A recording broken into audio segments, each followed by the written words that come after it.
2-year-old Mary Agnes Maroney disappeared in the bustling city of Chicago on a chilly day in November 1930. Her disappearance baffled authorities for 93 years, and her family members were left devastated. This case of decades-lost child is confusing. Mary Agnes Maroney's enigmatic disappearance made international news for years. False leads and pointless discoveries failed for almost a century to locate the child and reunite her with her family. But over time, the puzzle's pieces started to line up. Hello, beautiful people, and welcome back to Mystery Detective, where we explore the depths of cold and solved cases, strange mysteries, and spooky stories that will keep you up at night.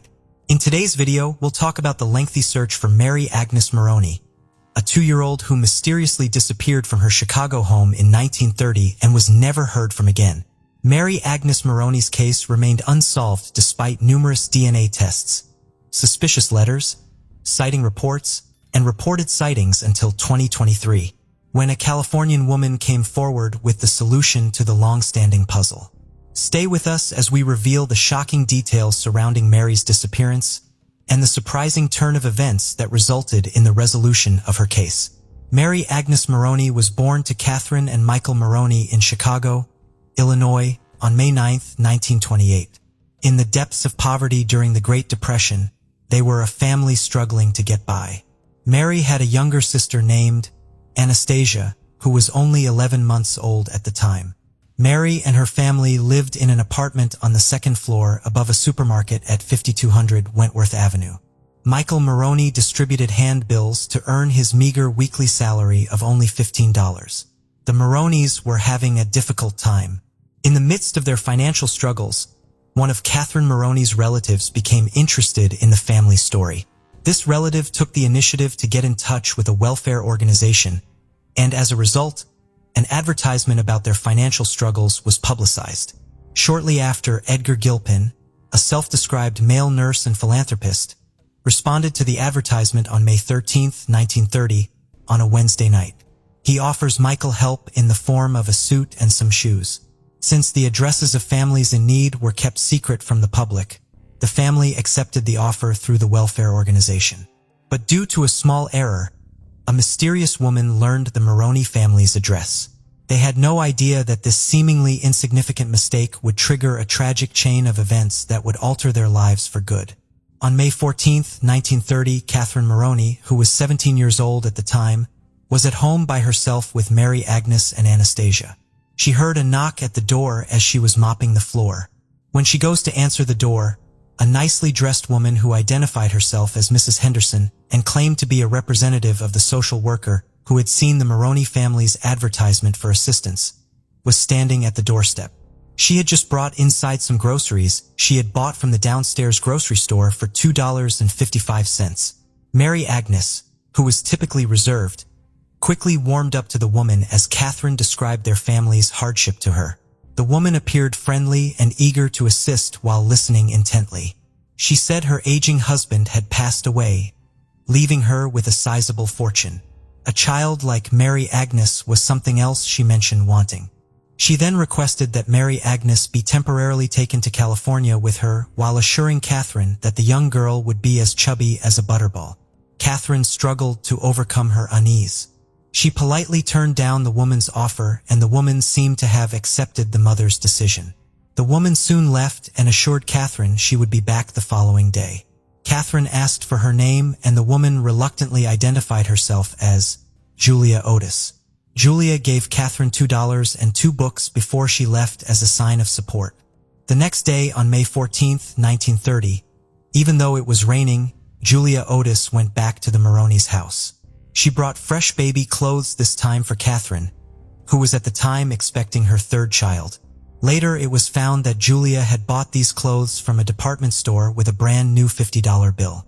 She offered to drive Mary Agnes to a clothes buy shop so she could buy new clothes and shoes, and claimed to have found her father a better job. Catherine reluctantly agreed to let Mary Agnes go with her because she was appreciative of the woman's generosity and thought of her as a blessing. Julia Otis took little Mary away and left in spite of her sobs and tantrums. The two, however, disappeared without a trace. Catherine and Michael turned to the police for assistance as they searched desperately for their beloved daughter. They searched for traces, but none were discovered. On the same evening, an elderly man in shabby clothing who claimed to be a welfare worker showed up at the Maroney home. Catherine reported him to the police because she was uncomfortable with his presence. The men tried to stop her from making the call through to the police, but failed and eventually ran away. He was never identified or found.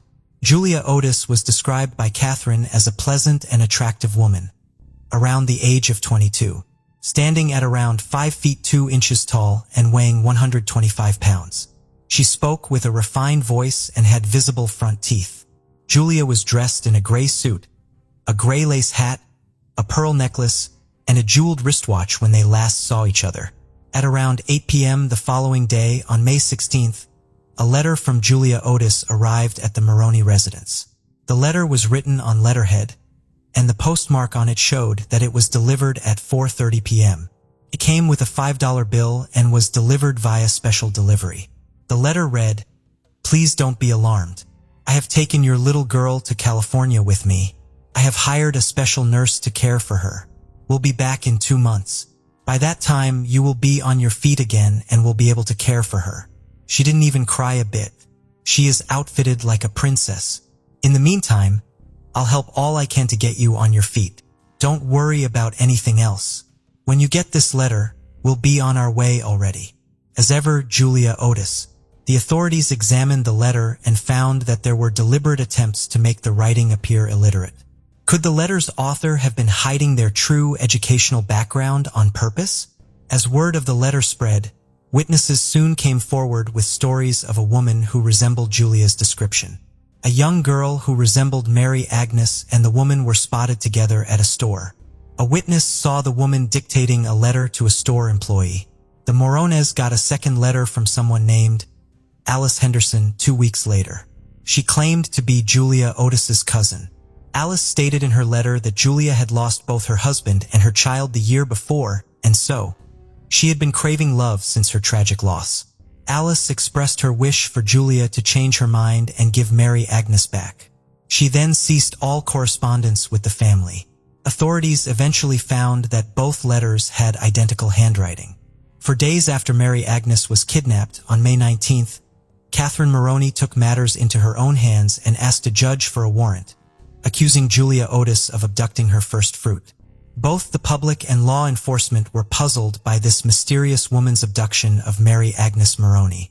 In an effort to find any indication of the two boarding a train, the police searched all of Chicago's railroad stations. However, it appeared as though the two had disappeared with no single trace. A girl fitting Mary Agnes' description was spotted in Rockford, Illinois, on July 23, 1931. A 3-year-old white girl who resembled Mary Agnes in terms of tan skin, blonde hair, and blue eyes was seen in a cart being pushed by an elderly Native American woman named Martha Thompson. When the Morones were notified and showed up to identify the girl, Martha claimed that the girl had been abandoned by her mother, whose name was Florence Fuller, and that she was on her way to join a circus with the child. The young girl, according to Catherine, was not Mary Agnes. Catherine gave the girl a thorough examination. She made sure she wasn't her daughter by inspecting her teeth and body. Both parents were inconsolable when it dawned on them that the girl wasn't Mary Agnes. One thing that set Mary Agnes apart from the girl from Rockford was the red mark on her arm. The case of Mary Agnes's disappearance eventually became cold because the investigation yielded no meaningful leads.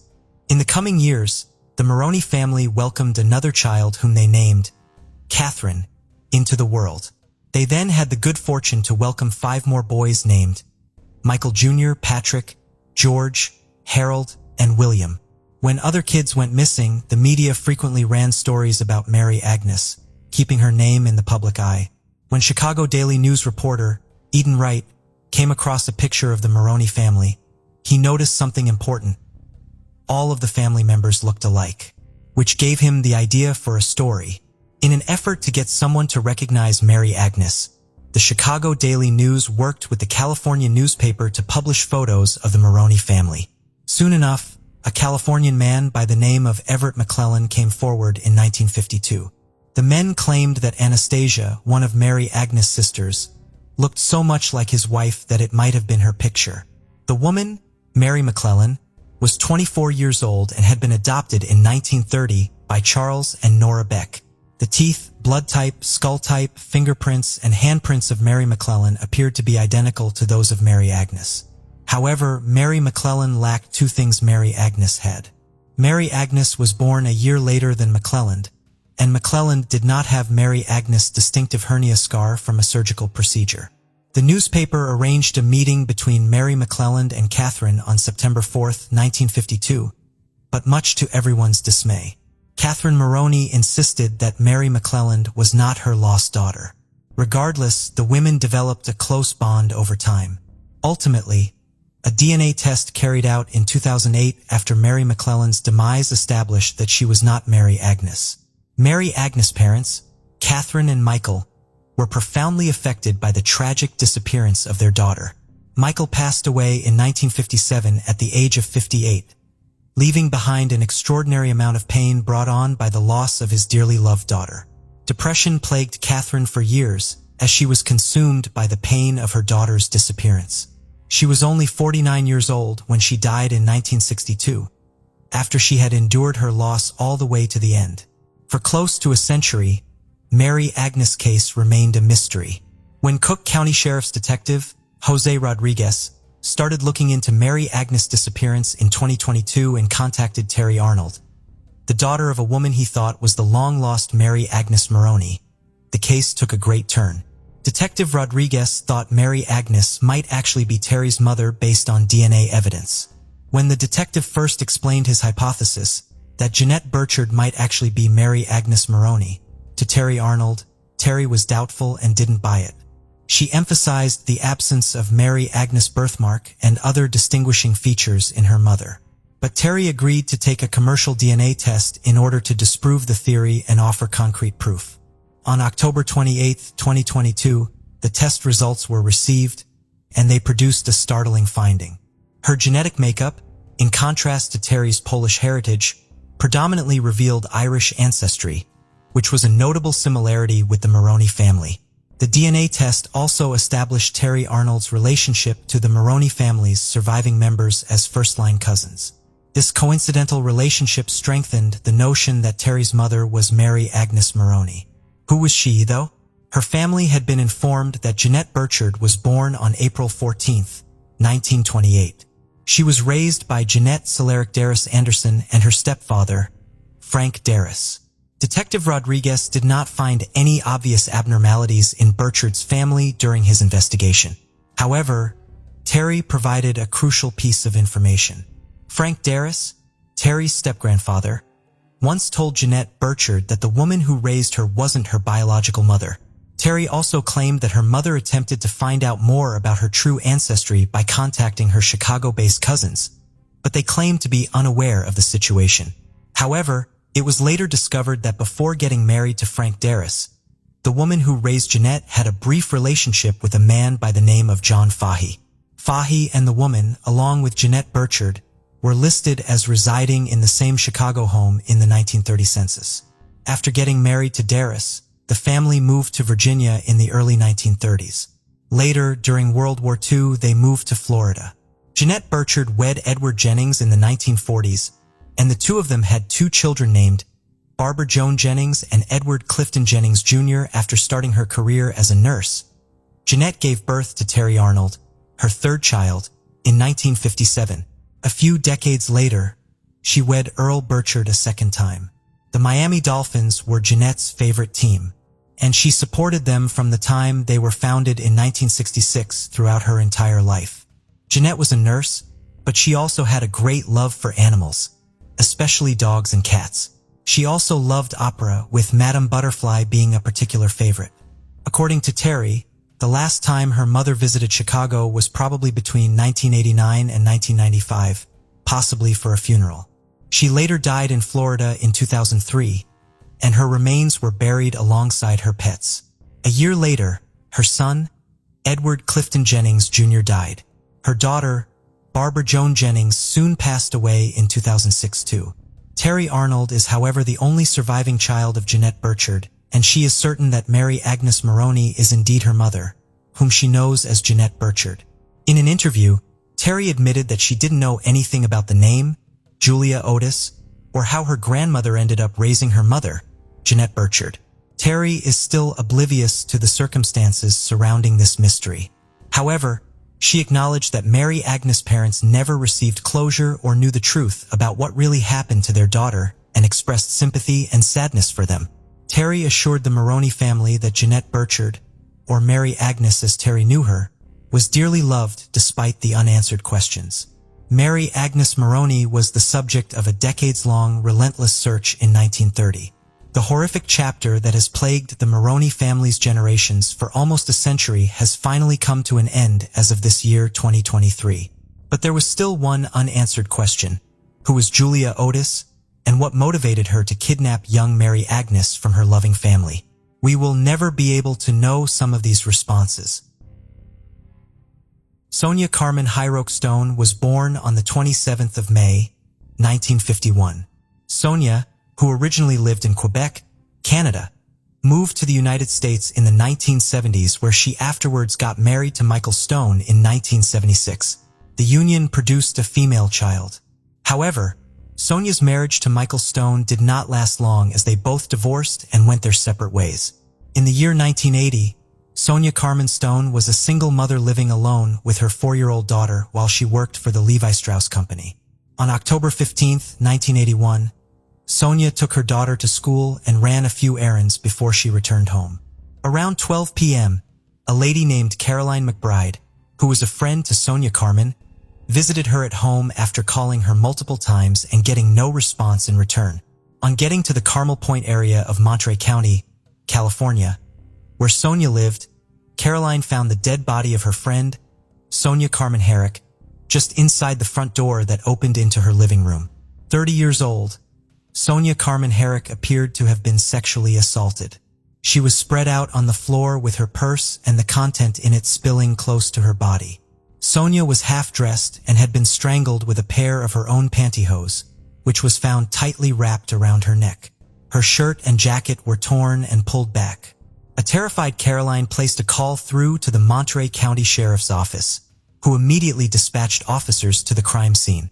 The investigators were of the opinion that the position where Sonia was found in her home suggested that she was attacked as soon as she opened her front door to go in.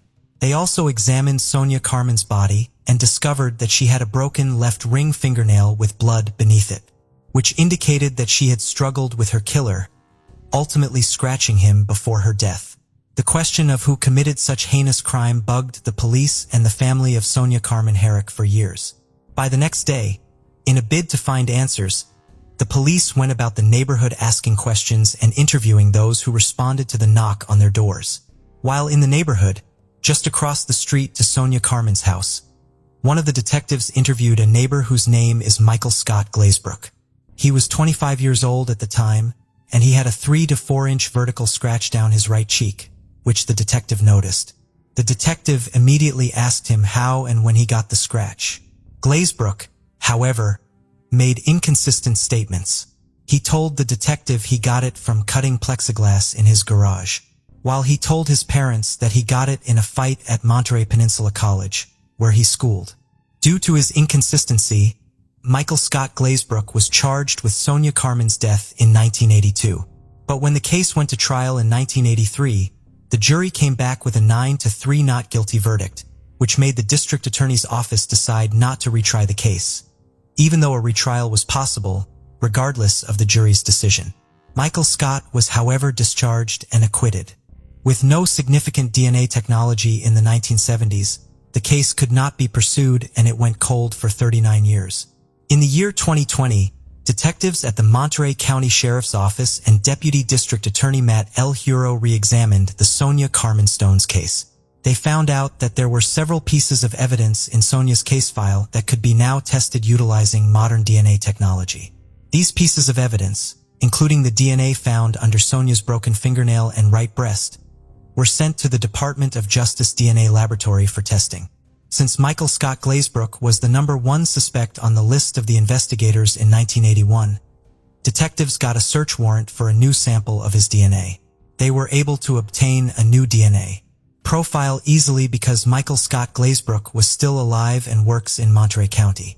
After the DNA sample from Sonia Carmenstone's crime scene was tested and compared with the DNA sample gotten from Michael Scott Glazebrook, it immediately came out as a match. Detectives then conducted surveillance at Michael Scott Glazebrook's residence in the city of Seaside. Around 8 p.m. on the 14th of August 2021, Glazebrook drove away from his home. He was, however, stopped and taken into custody. In honor of Stone, all detectives wore Levi's jeans during the operation to arrest Michael Scott Glazebrook. After an 8-day jury trial in 2023, Glazebrook, who is now 67 years old, was convicted of the murder of Sonia Carmenstone and will be sentenced in April, possibly facing a potential lifetime prison sentence without the possibility of parole. Following Glazebrook's convictions, Sonia Carmen Hiroke Stone's daughter, who is now 44 years old, said, "It's been a day that we have been waiting for a really long time. Sonia was a wonderful woman and we're so happy to see justice for her." On April 29, 2017, Lyon County deputies were called to investigate the discovery of a skull in the 2000 block of Road 145 in Neosho Rapids, Kansas. The skull was found on the west side of the river, near the banks. The person who found it had gone to the river to check the water level after recent rainfall when they noticed the skull. Further investigation led to the discovery of additional remains, including a fitted bedsheet, comforter, and a digital watch, all inside a lawn trash sack. Although the sack was tied at the top, animals had managed to tear into it and access the remains. Lyon County Sheriff's detectives took over the case and conducted an autopsy. The autopsy revealed that the man had scoliosis, a curvature of the spine. It was determined that he was middle to late-aged and approximately 5 to 5 inches tall. The man's death was estimated to have occurred between 2013 and 2016, but the cause of death remained unknown. In August 2017, the details of the case were entered into the National Missing and Unidentified Person System. Despite extensive efforts, including DNA analysis conducted by the FBI laboratory in Quantico, Virginia, the identity of the deceased remained a mystery. Detective Sergeant Travis Mischel of the Lyon County Sheriff's Office and his team worked tirelessly over the years to identify the Neosho Rapids John Doe. In 2022, Lyon County deputies partnered with Arthram, a forensic laboratory, which provided new leads for the investigation. In March 2024, Lyon County detectives contacted a potential relative of the unknown man, leading to the identification of the deceased as Randy Bruce Clayton. Randy was born on October 12, 1953 and was originally from the Phoenix, Arizona area but had been living in Oklahoma. Surprisingly, Randy had never been reported missing. Colby L., Arthram's director of operations, emphasized the significance of maintaining hope. He highlighted the accessibility of technology to aid in resolving cases like this one, pointing out that the primary obstacle currently is funding, which is gradually improving. Colby stressed the importance of advocacy for those who are unable to provide financial support. He emphasized the value of advocating for innovative technologies to assist in bringing closure to such cases. The investigation into Randy's case remains ongoing. Today's case takes us to Essex, England, home to Jennifer Cronin and her daughter Susan. Jennifer was utterly devoted to her family. She was glamorous and sociable, kind and gentle. She shared a close bond with her daughter Susan, and the pair adored each other. In 1990, Susan met Kieran Lynch. Susan was a trainee hairdresser, and in her late teens, Kieran, a bricklayer and builder, was 3 years her senior. For Susan's friends, they said he appeared to worship the ground she walked on, and they were seemingly the perfect couple. It was very important for Susan that her new husband got along with her parents, and luckily he did. The couple went on to have 2 daughters, Matilda and Molly. The girls were incredibly close to their grandparents and saw them at least twice a week. Matilda would describe her dad saying that when she was little she thought he was a generous and amazing father, but there was a different side to his personality. Deeply competitive side with him, always needing to be the best at absolutely everything and having a desperate need to control and give off an image of a picture-perfect family. He would say that he worked hard to keep up with his daughter's lifestyles and provide for his wife, But Susan said he really struggled to cope with stress and that he found it hard to express his emotions in a way that was healthy, and as a result it would often come out in anger with Kieran destroying and breaking things. As time carried on, things did not appear to get better. Susan said his reactions would become bigger and more aggressive, especially when alcohol was involved. One of their daughters said that she had vivid memories of screaming and shouting and plates being smashed. The day after an outburst, he would apologize and try and excuse his behavior. Like many who suffer from domestic abuse, Susan said she was ashamed and embarrassed and didn't want to tell anyone what was happening to her. One of their daughters would later say, "We weren't able to let the dog outside or anything. I was just really frightened. We had a strange relationship. If I called in sick at work, he would text saying, 'Are you not at work?' I knew he was driving around. Me and my mom had a really close relationship. My dad was quite violent towards me and my mom. If he would go for my mom, I would step in. I felt very protective over my mom. His personality flicked. One minute he'd be fine, and the next he would not be okay." In 2015, the changes in Kieran were also becoming apparent to Susan's friends, with one of them saying he appeared to be withdrawn and more gaunt. He was fitting an extension for her at the time, and sometimes he would fail to turn up for work.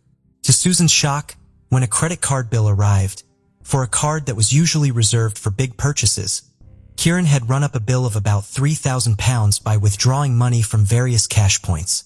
Susan questioned him, but he became immediately defensive and hostile, causing the tensions within the household to escalate. Things became even more serious when Susan picked up his work clothes to do a load of washing. In his pocket, she found a small straw and some cocaine. In a text message, she said to him, "No one or nothing makes you choose that shit. You choose that over your family."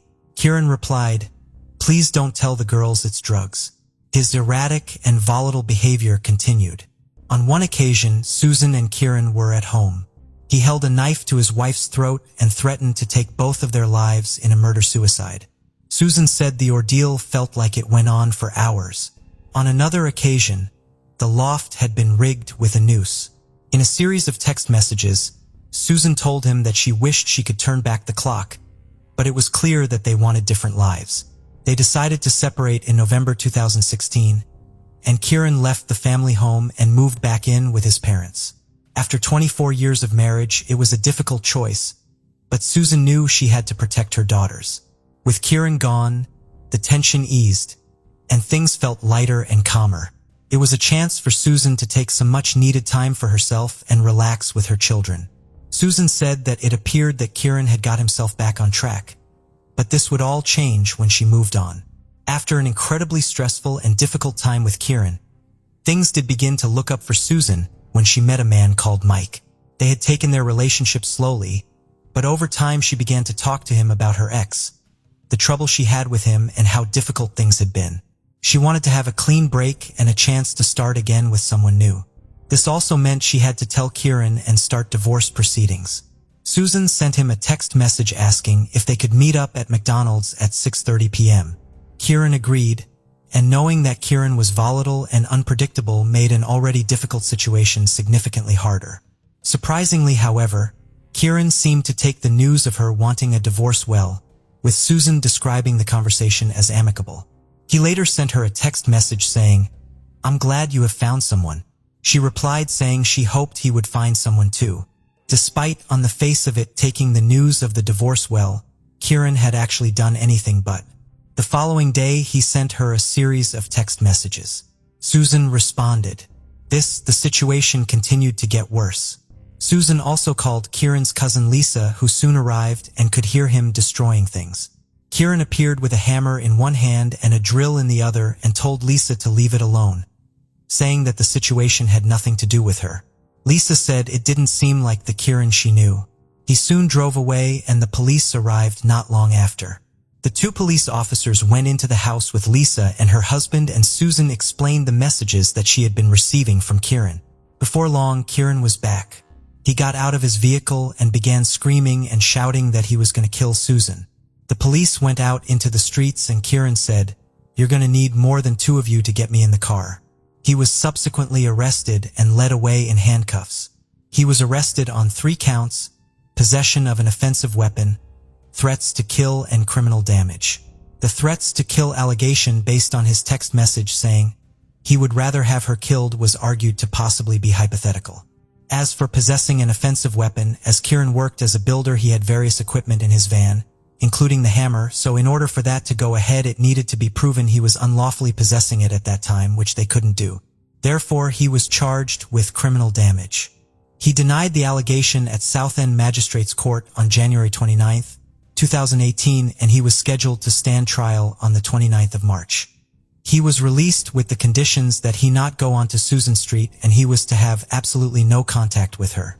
Susan called him being charged with criminal damage a farce, saying that she could not believe that that was what he was being charged with. It was around this time that one of their daughters said she started feeling incredibly scared, saying that she felt the police were not taking their fears seriously. Just 12 hours after his release on bail, another call would come in to the police. A mental health team alongside police officers were sent out to speak to him, but when they arrived, he said he was fine, so he was told to contact his GP, and that was it. Despite the conditions of his bail, very clearly saying he was to have no contact with Susan at all, he paid no attention to this. He called her and turned up at her house, leaving her incredibly fearful as to what he might do next. He lied to people and said that Mike, Susan's partner, had been sending him gloating messages about his love life with Susan. He also sent what initially appeared to be a series of random letters and numbers to his daughter. When she asked what it was, he said it was the registration number of Mike's vehicle. She asked why he was sending it to her, and he replied, "He needs to speak with me. Okay? Tell her and her boyfriend." The incessant messages to Susan continued, "You and the girls have everything. I will always have my memories. Have you forgot? Not money, I suppose. Thanks for everything. A true lady. Enjoy." It was absolutely terrifying for Susan and frightening for her to even have her children at home alone. He would make 80 calls a day and refused to stop contact. As he failed to adhere to the conditions of his bail, Susan contacted the police again. Susan's mother, Jennifer, also became frightened and asked her daughter if she had been to her house on Boyce Green and used the hose to add more water to her pond. Susan hadn't. She believed it was Kieran, doing it as a way of taunting them by showing them how close he could get. 7th, 2018. Mike phoned Susan, saying he could see a man going into their garage. He then headed upstairs to look at him out of the bedroom window, whilst trying to stay hidden behind a curtain. He could see a silver van parked in the driveway, and Susan asked him to read out the registration number, and then begged him to stay inside. The van then drove off. About 10 minutes later, Mike went into the kitchen and there was no electricity. The police later arrived and it was discovered that the electric had been cut. Kieran sent gloating texts saying, "I hope your day's been great, honey," with 3 kissing emojis. Kieran's harassment continued to escalate and he would call Susan incessantly, refusing to move on. The police still hadn't acted even though they had said they would arrest him. Detective Superintendent Stephen Jennings, the lead for stalking and harassment for Essex Police, who was not involved in the case but spoke about it in a documentary, would later say that as the police received hundreds of calls per day and no direct threats of violence had been made, it was deemed that there was not much risk to Susan, so staff were not deployed. He would add that in hindsight there was a failure to see this for what it was. Stalking. Susan said, "Each time I called, someone came to take a statement. It would take hours. They would promise they'd get it sorted and then nothing ever came of it. Each time I called, it was as if it was an entirely new case." So the police never put a full picture together of how badly things were escalating. Basic things like filling in a form to record the presence of children in the home, which should have prioritized our case, and had it escalated to a more serious level, wasn't done. On the 11th of March, Kieran made an internet search for the most flammable liquids. The following day, Susan's house phone rang with one of her daughters answering it. It was Kieran. His daughter said the police were out looking for him and his response was to laugh. He then, for the first time, extended the threats to his child by telling her he would her up. Kieran was added as wanted to the police national computer. Officers were dispatched to try and find him, so the first place they tried was his address at Chuck's Road in Canvey, but he wasn't there. As the search for him continued, it was advised that their daughters should not stay at the house, so one went to a friend's house and another went to Jennifer's. Jennifer and her granddaughter watched television together before heading to bed. When the lights in the house were turned off, the phone immediately began to ring. Susan's daughter called the police before calling her mom. She was terrified that Kieran was outside.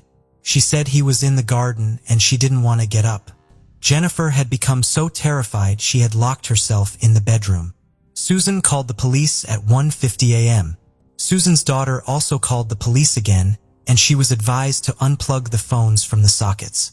Despite the threats being made, the police said they did not have the manpower to send a unit out. But the threats just didn't stop. Kieran's texts were still abusive and cruel, referencing Susan's late father. "Thanks you bitch. Hope you see your dad soon. Kiss."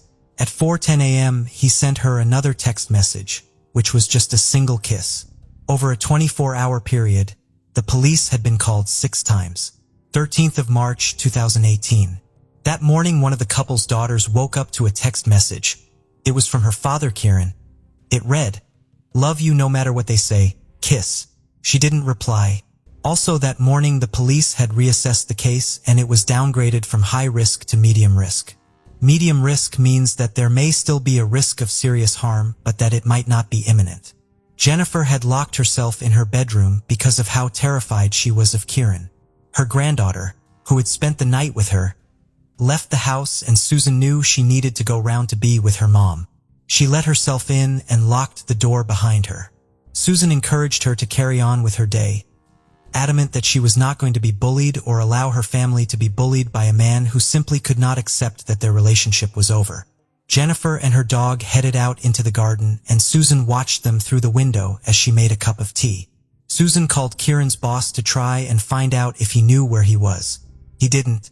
She then got a call from the police about their investigation. Then, without warning, at 10:48 a.m., Kieran turned up. Susan called 999. Kieran had been running with a knife as he screamed and shouted, swearing and being abusive as he ran towards Jennifer. His arm was on fire. He was also carrying a petrol can and threw liquid onto Jennifer's head, face and back. Jennifer cowered and screamed as he continued to pour the liquid onto her. Susan ran down the road screaming for help. As she got to the bottom of the road, she turned around and noticed that he wasn't behind her. It was then that 2 neighbors came out and told her, "Don't go round there. There's 2 burned bodies." Kieran had doused himself and Jennifer in fuel and then set them alight. Susan immediately ran back to the house. Susan said she had no eyebrows, no eyelashes. All her hair was burnt off, her hands were red raw, her face, everything was sort of black. Despite her horrific injuries, Jennifer was able to speak, telling her daughter how much she loved her and that she and her granddaughters were her world. Susan later said she wasn't going anywhere and that she was going to be all right.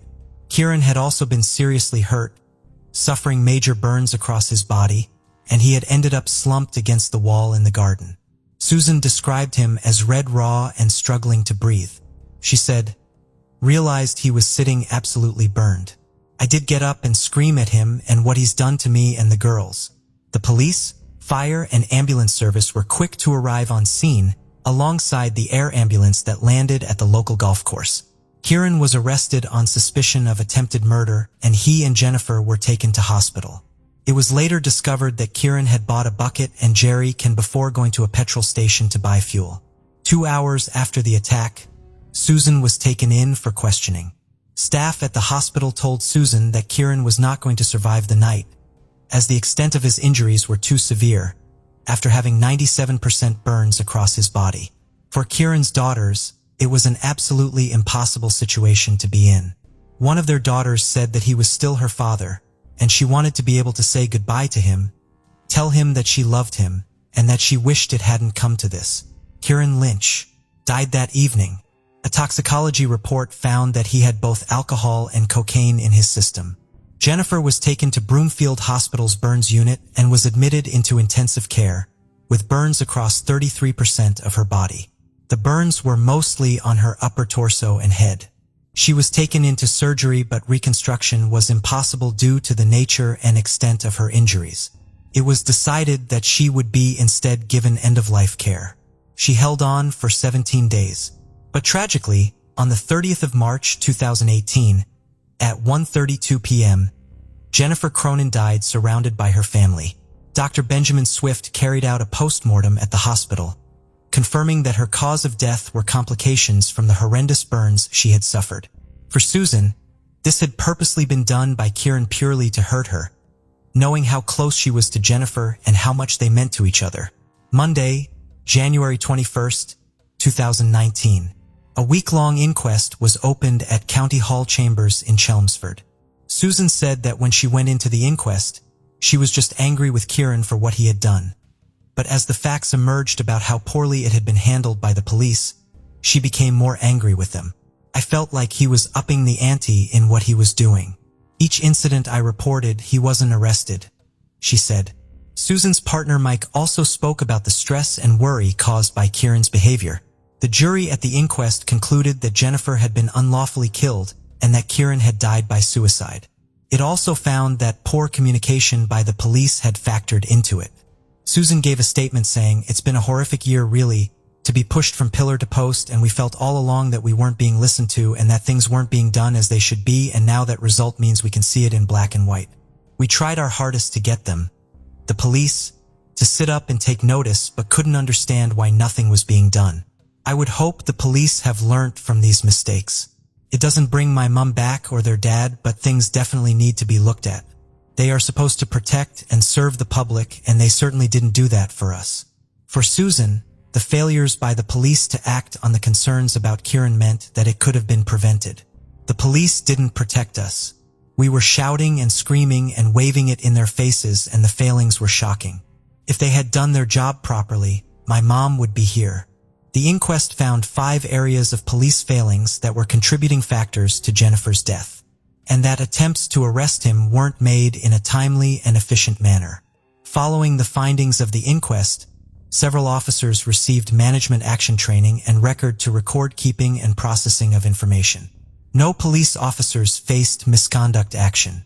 In March 2019, the Independent Office for Police Conduct found there had been a lack of positive action from officers, as well as a lack of clarity over domestic abuse offenses.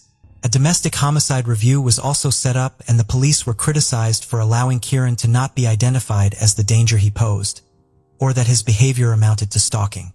It also said there was an absence of proactive responses to breaches of bail and a lack of understanding of which officers should be responsible for this. It was later announced that Susan was taking legal action against the police, hoping they would accept legal liability for their failures in her dealings with them. She said, "Would just like the police to take proper responsibility. I feel so strongly that this could have been prevented if the police had done their jobs properly. I was going through hell and it just wasn't taken seriously. I've been left a single mom with no help and no family left. It's not easy. I'm disgusted by the failings of the police in all honesty." Detective Superintendent Stephen Jennings said, "I have met Susan Lynch and apologized to her for what happened in 2018. I have personally invited her to come and talk to our new teams. We are a far stronger force than we were 5 years ago in every way." Mike said Susan often suffers from flashbacks and wakes up screaming and crying. The absolute horror of what Susan and her family experienced is almost impossible to put into words, and the terrifying series of events that unfolded in front of her eyes are too awful to comprehend. Susan said, "Watching my mom get burned alive by my ex-husband and being helpless to intervene was exceptionally disturbing. She didn't deserve such a painful and traumatic death. Mom still had lots of years to live and plenty of love to give her grandchildren. My poor girls have got to live with this forever. Thankfully, they have lovely memories of the person their dad used to be. To try and find the words to end a case like this is almost impossible. The trail of devastation and destruction left behind is quite simply unfathomable. Jennifer Cronin should still be here, enjoying life and spending time with those she loved most. Her life was ended in a way that is too horrific to even think about. And for those left behind, life will never, ever be the same. When we lose someone we love, we must hold on to those good memories and keep those happy times close and hope that with the passage of time, there will be an opportunity for healing." Emily Grace Jones was born in Bolton on the 18th of January, 2013 to parents Sarah and Mark. Mark worked as a credit manager and Sarah was a solicitor. Emily was their only child. Emily was described as being full of joy and laughter with a heart as big as her smile. She loved the great outdoors and playing sports, throwing herself into anything and everything. She was fearless and loved to go hiking and climbing as well as swimming and riding horses. Mark said his daughter was a bit of a daredevil who was sociable and outgoing. Her teacher said she was creative and loved to draw and write stories. She was very popular with those in her class and got along with everyone. Bright and hardworking, she would often joke with her teachers that she had finished her work before her classmates had even written the date. Although Mark and Sarah were no longer together, they were still on good terms and committed to co-parenting Emily. Mark would usually look after Emily on Sundays, and he and Sarah had arranged a meeting in Queen's Park on Sunday the 22nd of March 2020. That Sunday was Mother's Day and Emily had given her mother a card that morning to celebrate.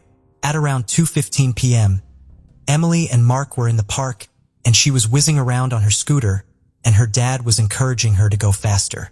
Emily saw Sarah who was jogging and said to Mark, Daddy, I want to go to Mom." He told her she could and she set off. Emily called out to Sarah, but Sarah didn't hear her because she had headphones in and was too far away. As Emily scooted over, Mark saw a woman stand up from a bench and go towards his daughter, and Emily was suddenly on the ground, but he was unsure exactly what had happened. He assumed that she'd fallen over as he could hear her crying and that the woman was helping her up. People nearby began shouting, clearly horrified and distressed, saying that his daughter had been stabbed. The woman who had her hood up briskly walked away with a knife in her hand. Mark immediately ran over to his daughter. She had a catastrophic injury to her neck and was struggling to breathe. Her dad told her, "Just stay with me, Emily, stay with me. Don't leave me." Sarah was still in the park, but was unaware of what had happened. Mark called her and a nurse came over and quickly began to try and help Emily. She was deteriorating rapidly. One of the people in the park at the time, Tony Canty, was there with his wife and baby daughter. He ran after the woman who had been seen with Emily as she tried to flee the scene. He wasn't exactly sure what had happened or if she was armed, but continued to chase her. Tony's wife gave Mark her baby's muslin cloth to try and stop Emily's heavy bleeding. The emergency services arrived within minutes and paramedics worked quickly to try and save her. The first paramedic to get there saw Emily being hugged by her father from behind as she lay on the ground. She was bleeding heavily and unconscious. She was also in cardiac arrest. The paramedics began to administer CPR and she was given adrenaline before being loaded into the air ambulance. As he pursued her, Tony's wife told him that the woman had a knife on her, but he still bravely carried on, disregarding his own safety, instead prioritizing the safety of others. He knocked the woman to the ground and sat on her to stop her from running away, and also called 999, telling the operator, "There's been an incident at Queen's Park in Bolton and a child's bleeding." He also spoke about the woman. "I don't know what she's saying. She is agitated." His wife also heard the woman saying that she no longer needed injections. Tony had killed her family and that he was killing her. Tony told her, "You're not well. The police will help you." The woman said to Tony, "I don't need you to tell me to be calm." He proceeded to keep hold of her until the police arrived and took over. A cordon was put up around the area and specialist officers were on the case, trying to build a clear picture of what had happened. Emily was taken to Salford Royal Hospital and the helicopter landed there at 3:27 p.m. She was ventilated and given blood transfusions but remained in cardiac arrest. Tragically, at 3:56 p.m., all the attempts to restart her heart had failed and Emily's time of death was called. This was now a murder inquiry. The following day, Sarah was given the awful task of formally identifying her daughter's body. Postmortem was carried out and it was determined that Emily had died from an incised wound to the neck. In a statement, her family said, "We are beyond devastated that this random act of violence means we will never get to see our beautiful little girl grow up into the wonderful young lady she was showing such promise of becoming. It is truly heartbreaking to wake up to a world without Emily in it and we cannot comprehend why this has happened. We would like to thank the members of the public that assisted us in the park. and express our gratitude to the emergency services for doing their utmost to save Emily's life. Community was in shock. The teachers from her school were heartbroken, and her headmistress paid tribute to her, saying, "I want you to know how much Emily was loved. She will be missed by all her friends and all the staff. Her loss has left a hole in our hearts, and the school will never be the same again." The police needed to start building a picture of their suspect. The woman they had arrested was 30-year-old Altiona Scana, and she was detained under the Mental Health Act. Dr. Suhanthini Farrell was the on-call doctor when she was arrested. She was said to be cooperative and calm, and when asked about her mental state, she responded, "Not very well." She said she couldn't remember anything about the park, but Dr. Farrell said this appeared to be because she didn't want to discuss it, not because she couldn't remember it. Dr. Farrell also described her as emotionless. When she was arrested, she was found to have wire tied around her toes. A police officer asked what this was for, and Altiona responded that it was to help her with her emotions. Before it was taken off, she tried to tighten it around her toes again. A doctor would later say that this was indicative of a psychotic action. Altiona Scana had been born in February 1990 in Albania. According to Altona's sister, their father had got into debt, and in February 2012, Altona was forced to marry the man he owed money to, and they then moved to Kuwait. She fled in September the following year and returned to Albania. In 2014, she left Albania again, and this time headed to Frankfurt, Germany. And on the 11th of August, her sister paid for her to go to the United Kingdom. She was taken via Italy and France and entered the UK in a lorry 2 days later, on August the 13th. She had made an application to the Home Office for asylum, but this was rejected in June 2018. An appeal was made, and this decision was reversed, and she was then given a residency permit to remain in the country until the 28th of November, 2020, and then leave to remain until November 2024. This was despite her later admitting to doctors that she had lied in her application and falsely said she was a victim of sexual exploitation, something she had said to improve her chances of being allowed to stay in the country. The Home Officers not revealed if they were informed that she had admitted to lying. In March of 2015, her mental health was not in a good place, and she was assessed by a doctor who determined that she had post-traumatic stress disorder, and she was subsequently referred for treatment. However, she failed to turn up for her cognitive behavioral therapy session, and her case was therefore closed. Just a few months later in July, Altona had grabbed a knife and believed she was going to be attacked. Her sister reported it, and Altona was sectioned and admitted to Royal Bolton Hospital for treatment. She was diagnosed with acute schizophrenia-like psychotic symptoms. She believed her neighbors were planning to hurt her by using her electricity. When she was granted leave by the hospital, she would run away on several occasions. After refusing oral medication, she was given antipsychotic medications via injection. She did lodge an appeal against being sectioned, but on the 20th of August 2018, it was determined that she was well enough to be released, as the feelings she had about her neighbors trying to hurt her had reduced, as had her feelings of being persecuted.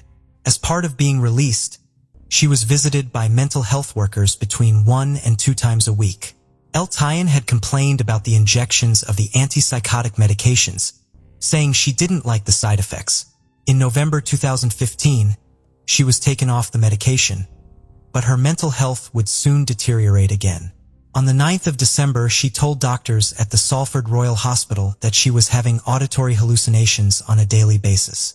It was reported that Altona's own mother did not believe she should be on medication and didn't agree with the decision to prescribe her any. In January 2017, she refused to let her care coordinator come into her property and did not attend a scheduled meeting. Her sister was now greatly concerned about Altona's mental health and that she was suffering a relapse. So she arranged for a team to visit her again on the 13th of February. But before this could happen, Altiona would commit a shocking act of violence. Her mother had come to visit her, and she had found that Altiona had been trying to hurt herself. Altiona led her mother upstairs and proceeded to chain the door shut. She said that once she killed her mother, everything would be okay. She then attacked her with an iron, stabbed her hand, and was only stopped when a friend intervened. She was subsequently arrested and detained under the Mental Health Act. It later emerged that she had disconnected the boiler, removed the light bulbs in the property, and got rid of her television. She would again leave the hospital without permission, and at 5 a.m. went to her friend's house and demanded to speak to their 13-year-old daughter. She was armed with a knife that she had taken from a restaurant. The mother refused to let her inside, and when she asked Eltiona about what she had done to her hair, Eltiona said she had cut her hair off rather than cutting off people's heads. She was returned to the hospital by police, and on the 4th of May, she was deemed fit for release. All appeared to go quiet. That was until March of 2018. Eltiona said she was not feeling well and requested to go back on injections. She said she was having hallucinations again.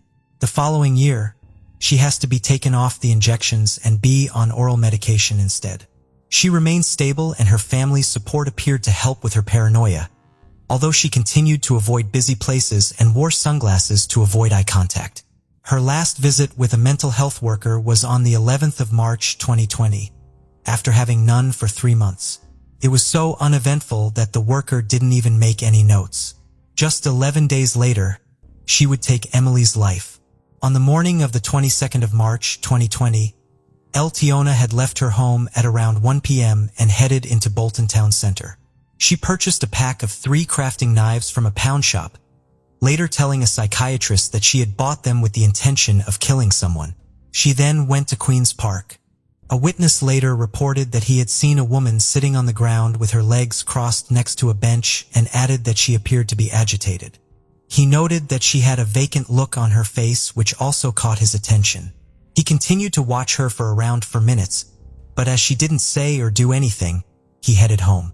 As Emily headed to Sarah, she went past the bench Eltiona was sat on with her hood pulled up.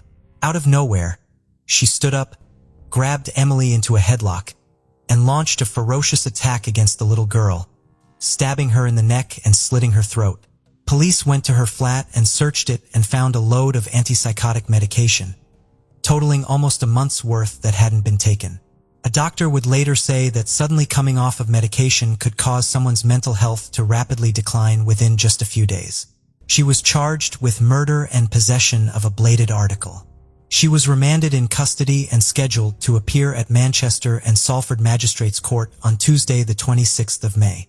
As the preliminary murder hearing got underway at Manchester Crown Court, Judge Richard Mantle QC expressed his sympathy for Emily's family, saying to Mark, "I can't imagine the level of pain you and your wife are going through at the moment, and you have my personal and deepest sympathy, as well as the sympathy of everyone involved in the court's process."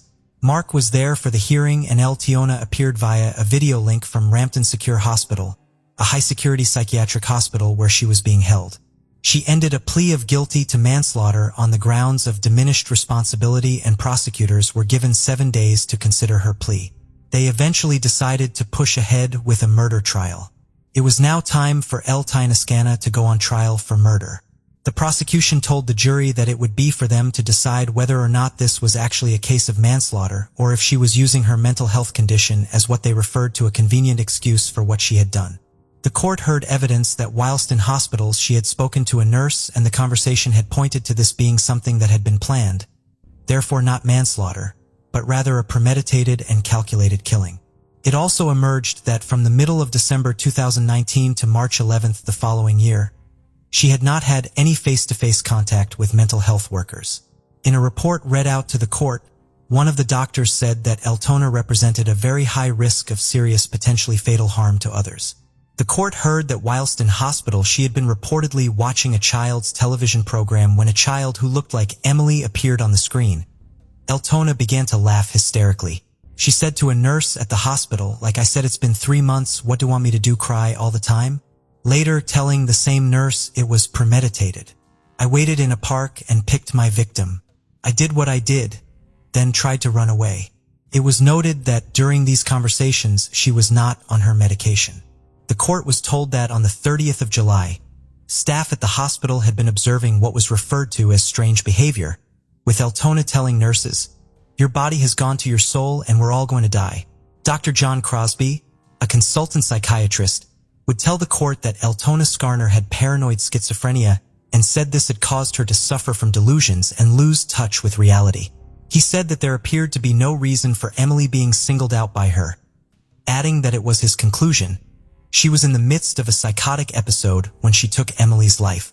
Such a terrible, rare, random attack. To my mind, I can't think of another reason why it could have occurred, he said. In a statement read to the jury, Mark said, "Do not know why this happened. Emily was simply riding her scooter to her mum. I simply can't explain it." He said that Emily was a vulnerable child full of innocence and wonder. She was just starting off on her path of life and her future was cut short. Our future has also been taken away. How can we enjoy life when the best part of it has been taken away? Evidence was given by a consultant forensic psychiatrist from the hospital where Altiona was being held, and it stated that the possibility of her being convicted of murder was not realistic. After the prosecution considered the medical evidence, it was agreed it would not be fair to ask a jury to convict her of the offense of murder. So the murder charge was withdrawn and the jury was formally instructed to return a not guilty verdict on the charge of murder. Altona Skarner was therefore convicted of manslaughter on the grounds of diminished responsibility. Prosecutor Michael Brady QC told the court, "The Crown has come to the conclusion that there is no longer any realistic prospect of conviction." The judge said in his sentencing remarks, "It is obvious that nothing I can do or say can restore Emily to her family or offer any real comfort to them in their immense loss." He said he was satisfied on the basis of the evidence given that she had paranoid schizophrenia, saying that the nature and degree of it warranted her detention in hospital. Alcione Skarner will only be eligible for release after serving her minimum term and being assessed as no longer being a danger to the public. The judge added, "If you are never deemed fit for release, you will remain in hospital or prison for the remainder of your days." It was later reported that her minimum term had been increased from 8 years to 10 years and 8 months. The judge said that the original sentence had been calculated in error and added that he took full responsibility for it. After her sentence was increased, Mark said, "I will keep fighting tooth and nail for her to stay there for the rest of her life. Whether it's 10 years or 20, it won't be enough for me.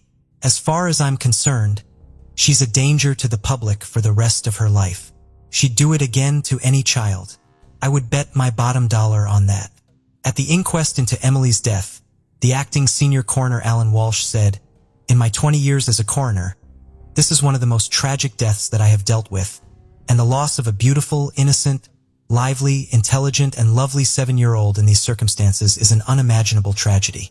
When talking about Altiona, the coroner Timothy Brennan said she had been deliberately masking her deteriorating condition, meaning that the mental health workers didn't know she was not taking her medication or that she was relapsing. He added that only with the benefit of hindsight could Altona's actions have been predicted.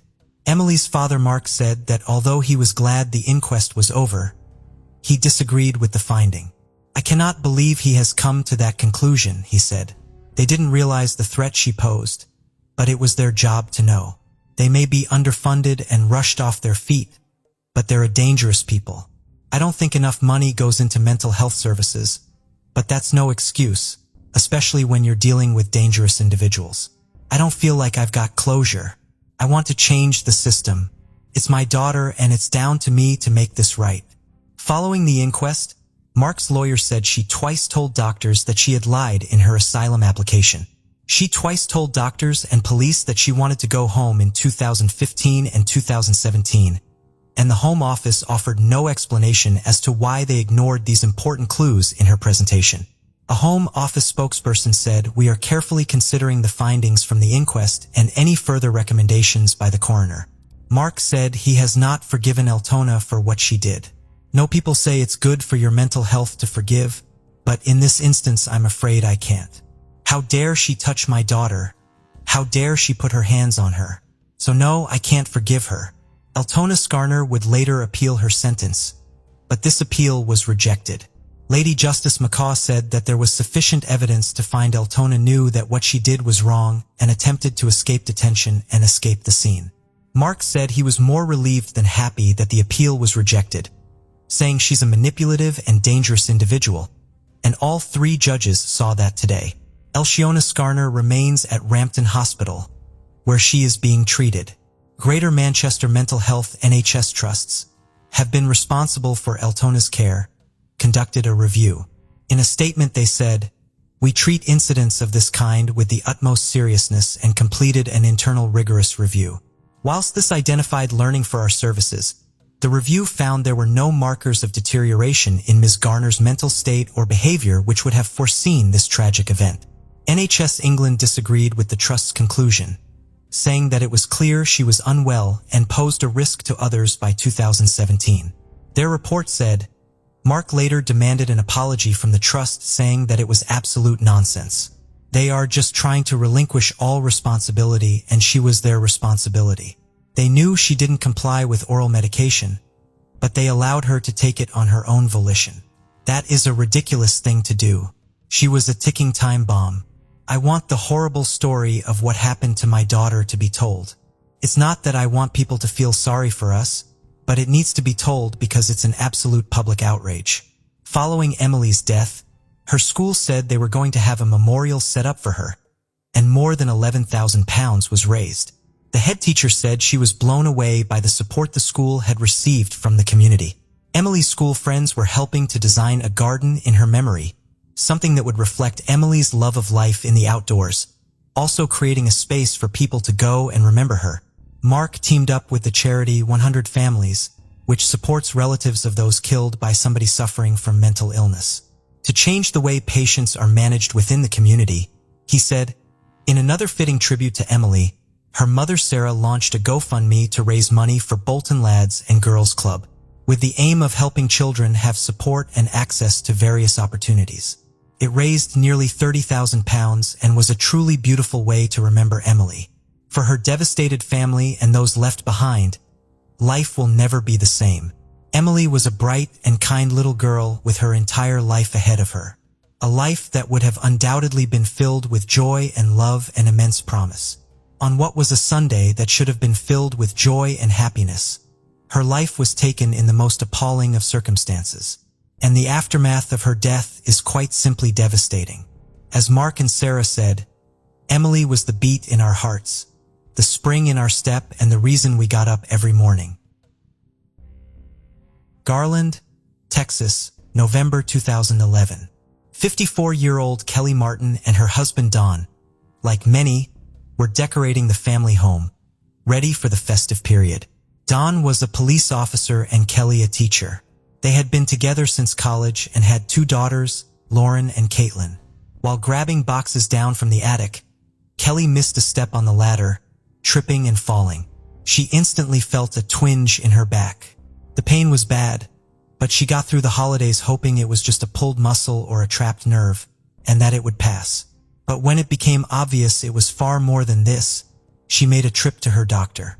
This small misstep on the ladder had resulted in a herniated disc in her back. Physical therapy, painkillers, muscle relaxers weren't enough. And eventually her doctor recommended a fantastic neurosurgeon new to the area, Dr. Christopher Dunch. Incredibly well-respected, highly sought after and praised by many of the doctors, it was a no-brainer to pay him a visit.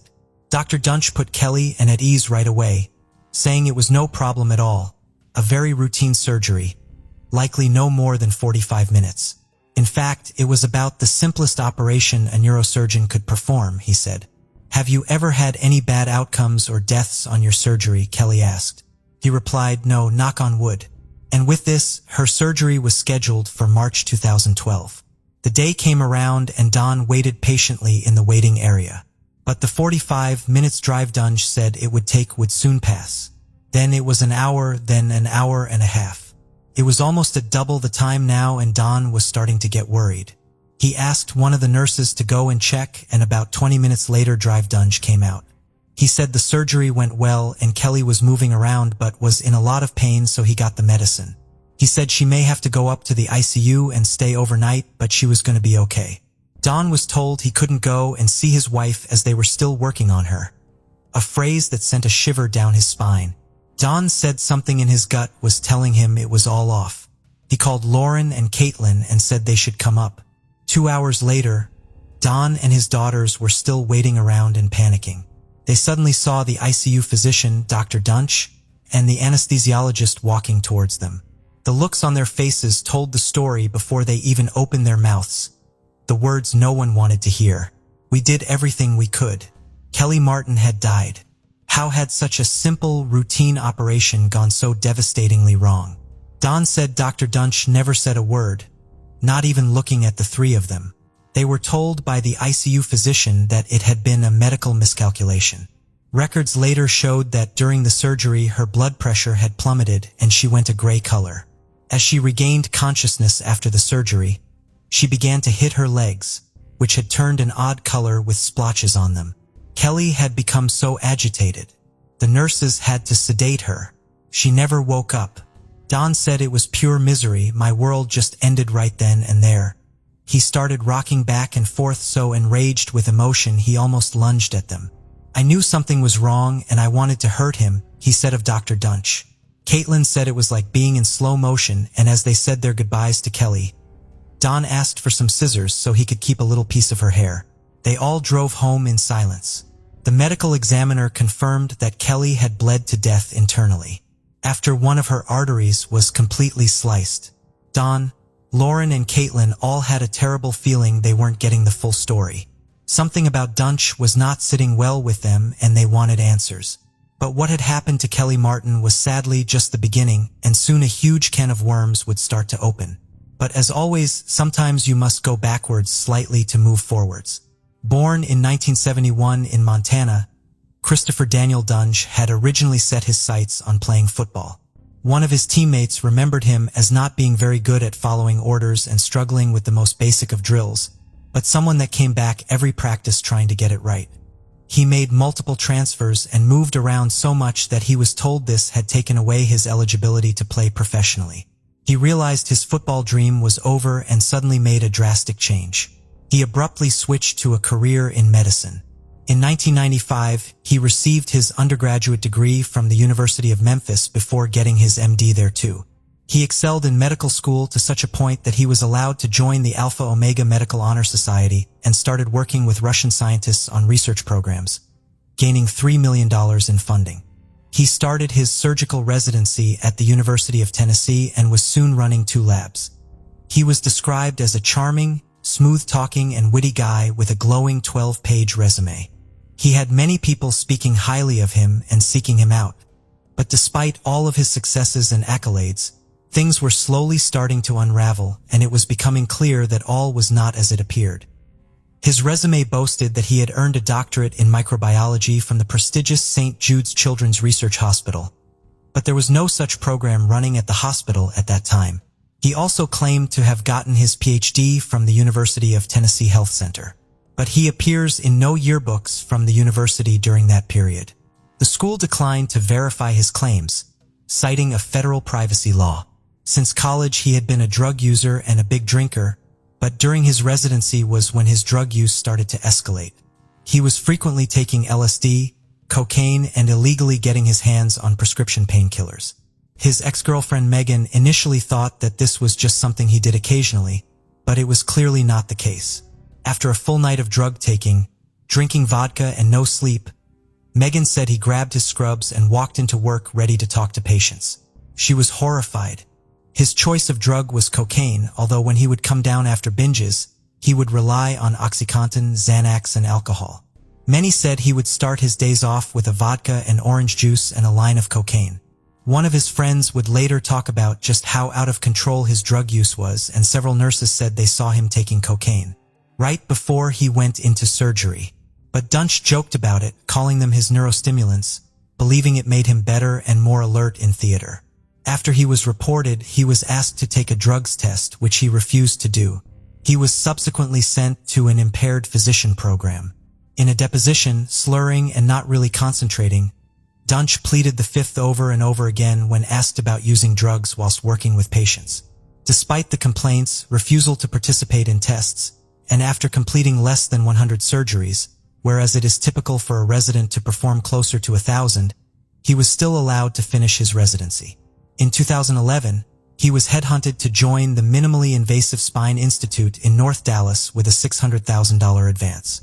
Not long after, he was given surgical rights at the Baylor Regional Medical Center in Plano on a $50,000 a month salary. The recommendation that landed him the job had read, Chris is extremely bright and possibly the hardest working person I have ever met, adding he had an excellent work ethic. For hospitals, surgeons are worth millions in revenue, on average about $2.5 million per year, and it is not uncommon to get operating privileges at other hospitals, hence the reason Dunge was able to get a string of these across Dallas. Only a couple of months after he had finished his training, Dunge met another surgeon called Dr. Randall Kirby, a man that would play a key role in this story. Kirby said the first conversation he had with Dunge revolved around him telling him he was the best surgeon in Dallas and the only one a patient could trust. He said he wanted to clean the town up and was quite aggressive with his delivery. Kirby was taken aback with his level of arrogance, knowing how new he was to this game. Other doctors saw the same outbursts but put his cockiness down to the fact he was just a really talented surgeon and he knew it. Opinions soon changed, however, when the only surgery he actually performed at the Minimally Invasive Spine Institute resulted in him being asked to leave. After the surgery was done, he immediately went on a trip to Las Vegas to party and left no one to look after his distressed patient. His drug use wasn't slowing down, and he would write many long emails to another ex-girlfriend and his surgical assistant Kimberly, saying some very unhinged things, likely due to intoxication. One email read in parts. In more emails he referenced his drug and alcohol abuse. These emails were full of swearing, threats, and rambling and abusive language. The emails themselves are too long to read in full, but they are interesting and present a small insight into his mind, so we have linked them in the description box if anyone wants to take a closer look. In December 2011, shortly before Kelly Martin approached him, Christopher had operated twice on a man called Ken Fennell. He was his first patient in North Texas. The surgery didn't help fix his back pain, as Dunn had operated in the wrong area, a mistake he admitted, but one he said he would correct with a second surgery. Ken, desperate to fix his pain, agreed. When Ken woke up the second time around, he described his legs as like a bonfire burning him. Something had gone wrong during the second surgery, but he had no idea what, and he left hospital relying heavily on a motorized wheelchair from that point on.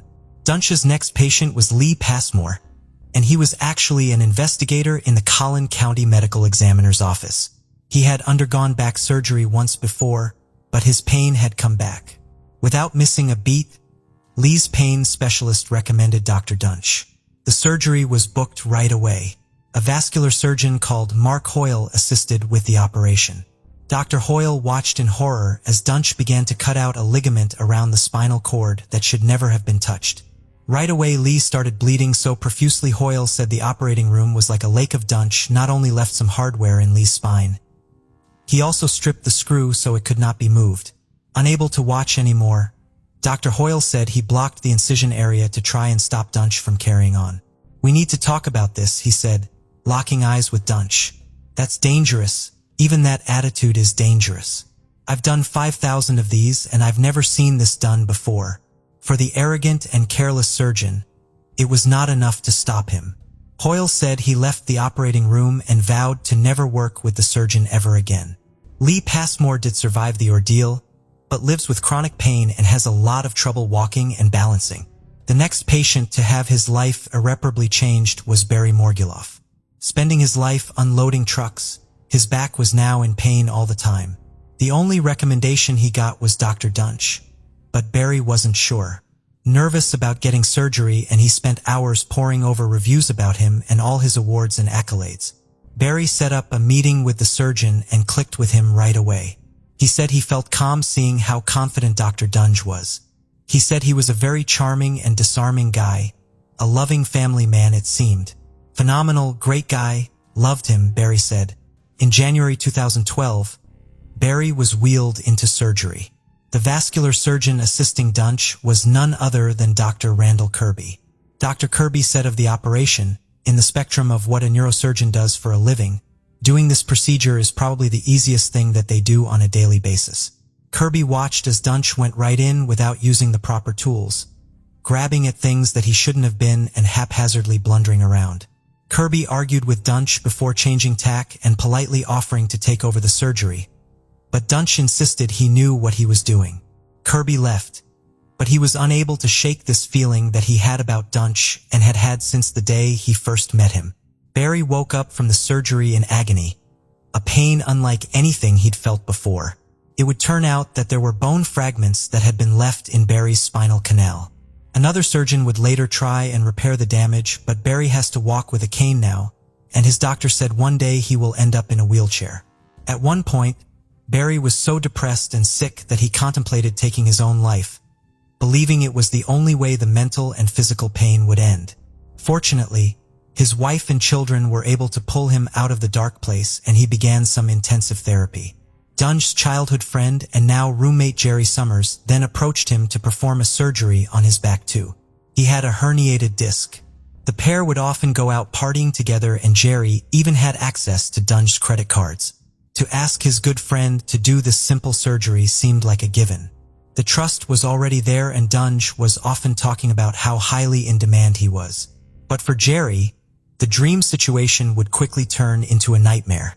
In surgery, he damaged Jerry's vertebral artery, and the bleeding just wasn't stopping. 2 liters of blood was soon lost.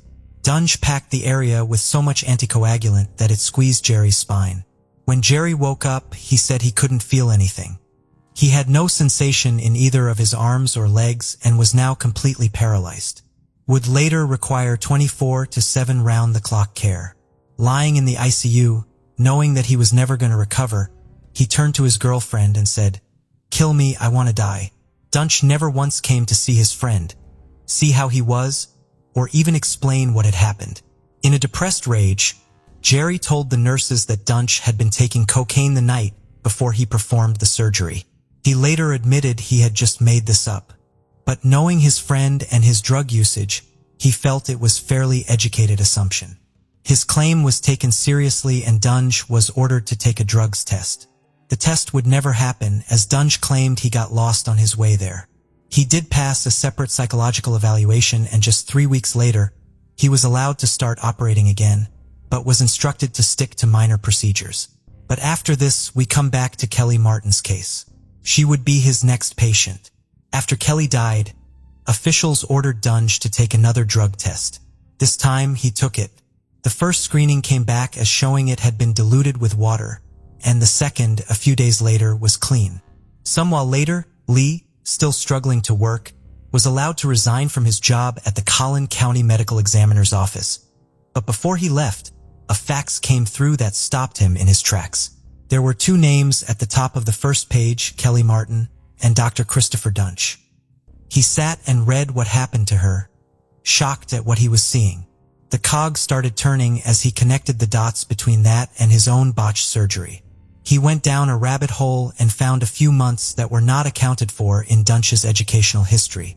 He said you don't get to walk away from 2 to 3 years of medical training in the middle of an internship or a residency, get to take time off and be slotted directly in the position you left in with no questions asked. Maybe that's how they do it in Tennessee. But according to my training, that's not how they do it here. Then it all just started to unravel. Administrators at the hospital put together a comprehensive review of all of Dunge's cases, and each time the same thing had happened. Patterns were showing and other surgeons were talking. Now someone was dead. This could not be ignored. After going through everything that had happened in that particular hospital alone, they determined he couldn't continue there. To the shock of the other surgeons and patients, the hospital did not fire him. Instead, they asked him to resign, remaining in good standing, with his last day being in April 2012. Through a letter, Baylor Plano said, "All areas of concern with regard to Christopher D. Dunge have been closed. As of this date, there have been no summary or administrative restrictions or suspension of Dunge's medical staff membership or clinical privileges during the time he has practiced at Baylor Regional Medical Center at Plano. The places that had asked him to leave chose to avoid the legalities of a potential wrongful termination and bad press of firing such a highly respected doctor, and instead let him quietly resign and move on with no repercussions. And as he technically left of his own choice, this meant that at least 2 facilities did not have to report him to a database run by the U.S. Department of Health and Human Services. This database is supposed to log information about problem practitioners, warning potential employers about their histories. They also failed to report him to the Texas Medical Board. When some of his patients tried to sue him for malpractice, most of them found it virtually impossible to find attorneys willing to take on their cases. In 2003, Texas enacted tort reform which reduced the amount of damages plaintiffs could win, with the number of malpractice payouts per year dropping by more than half. In July 2012, Duntsch moved right on to the Dallas Medical Center. The background check they briefly ran on him came back clean. In the same month he joined, Duntsch operated on 63-year-old Floella Brown, a banker looking forward to retirement. About 30 minutes into the surgery, the bleeding was so bad that Duntsch said he couldn't see her spine. "Why is it still bleeding?" he kept saying.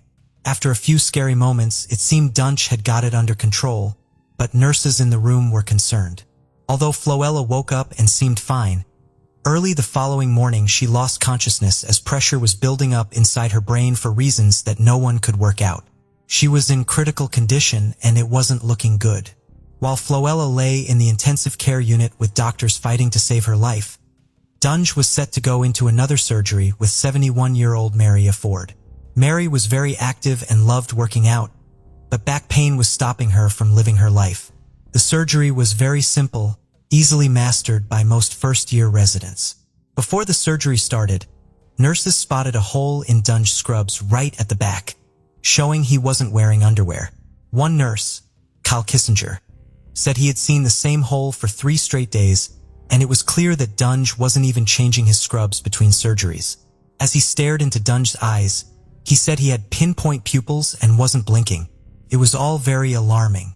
The surgery for Duntsch was more of the same. The operating room staff questioned why he seemed to be drilling into random areas of her back carelessly and without paying any attention. Soon after the surgery on Mary started, Duntsch turned to Kyle and said he wanted to perform a procedure on Floella called a craniotomy. This involves cutting a hole in the skull to relieve pressure on the brain. Kyle was shocked and said Dallas Medical Center did not perform these as they didn't have the proper equipment to be able to.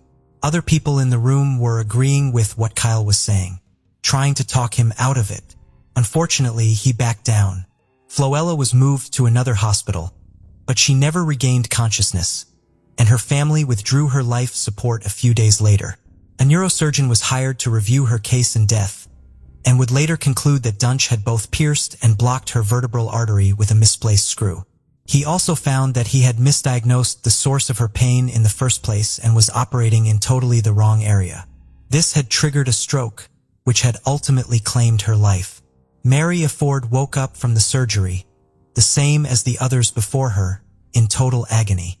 She couldn't move her legs or feel her toes.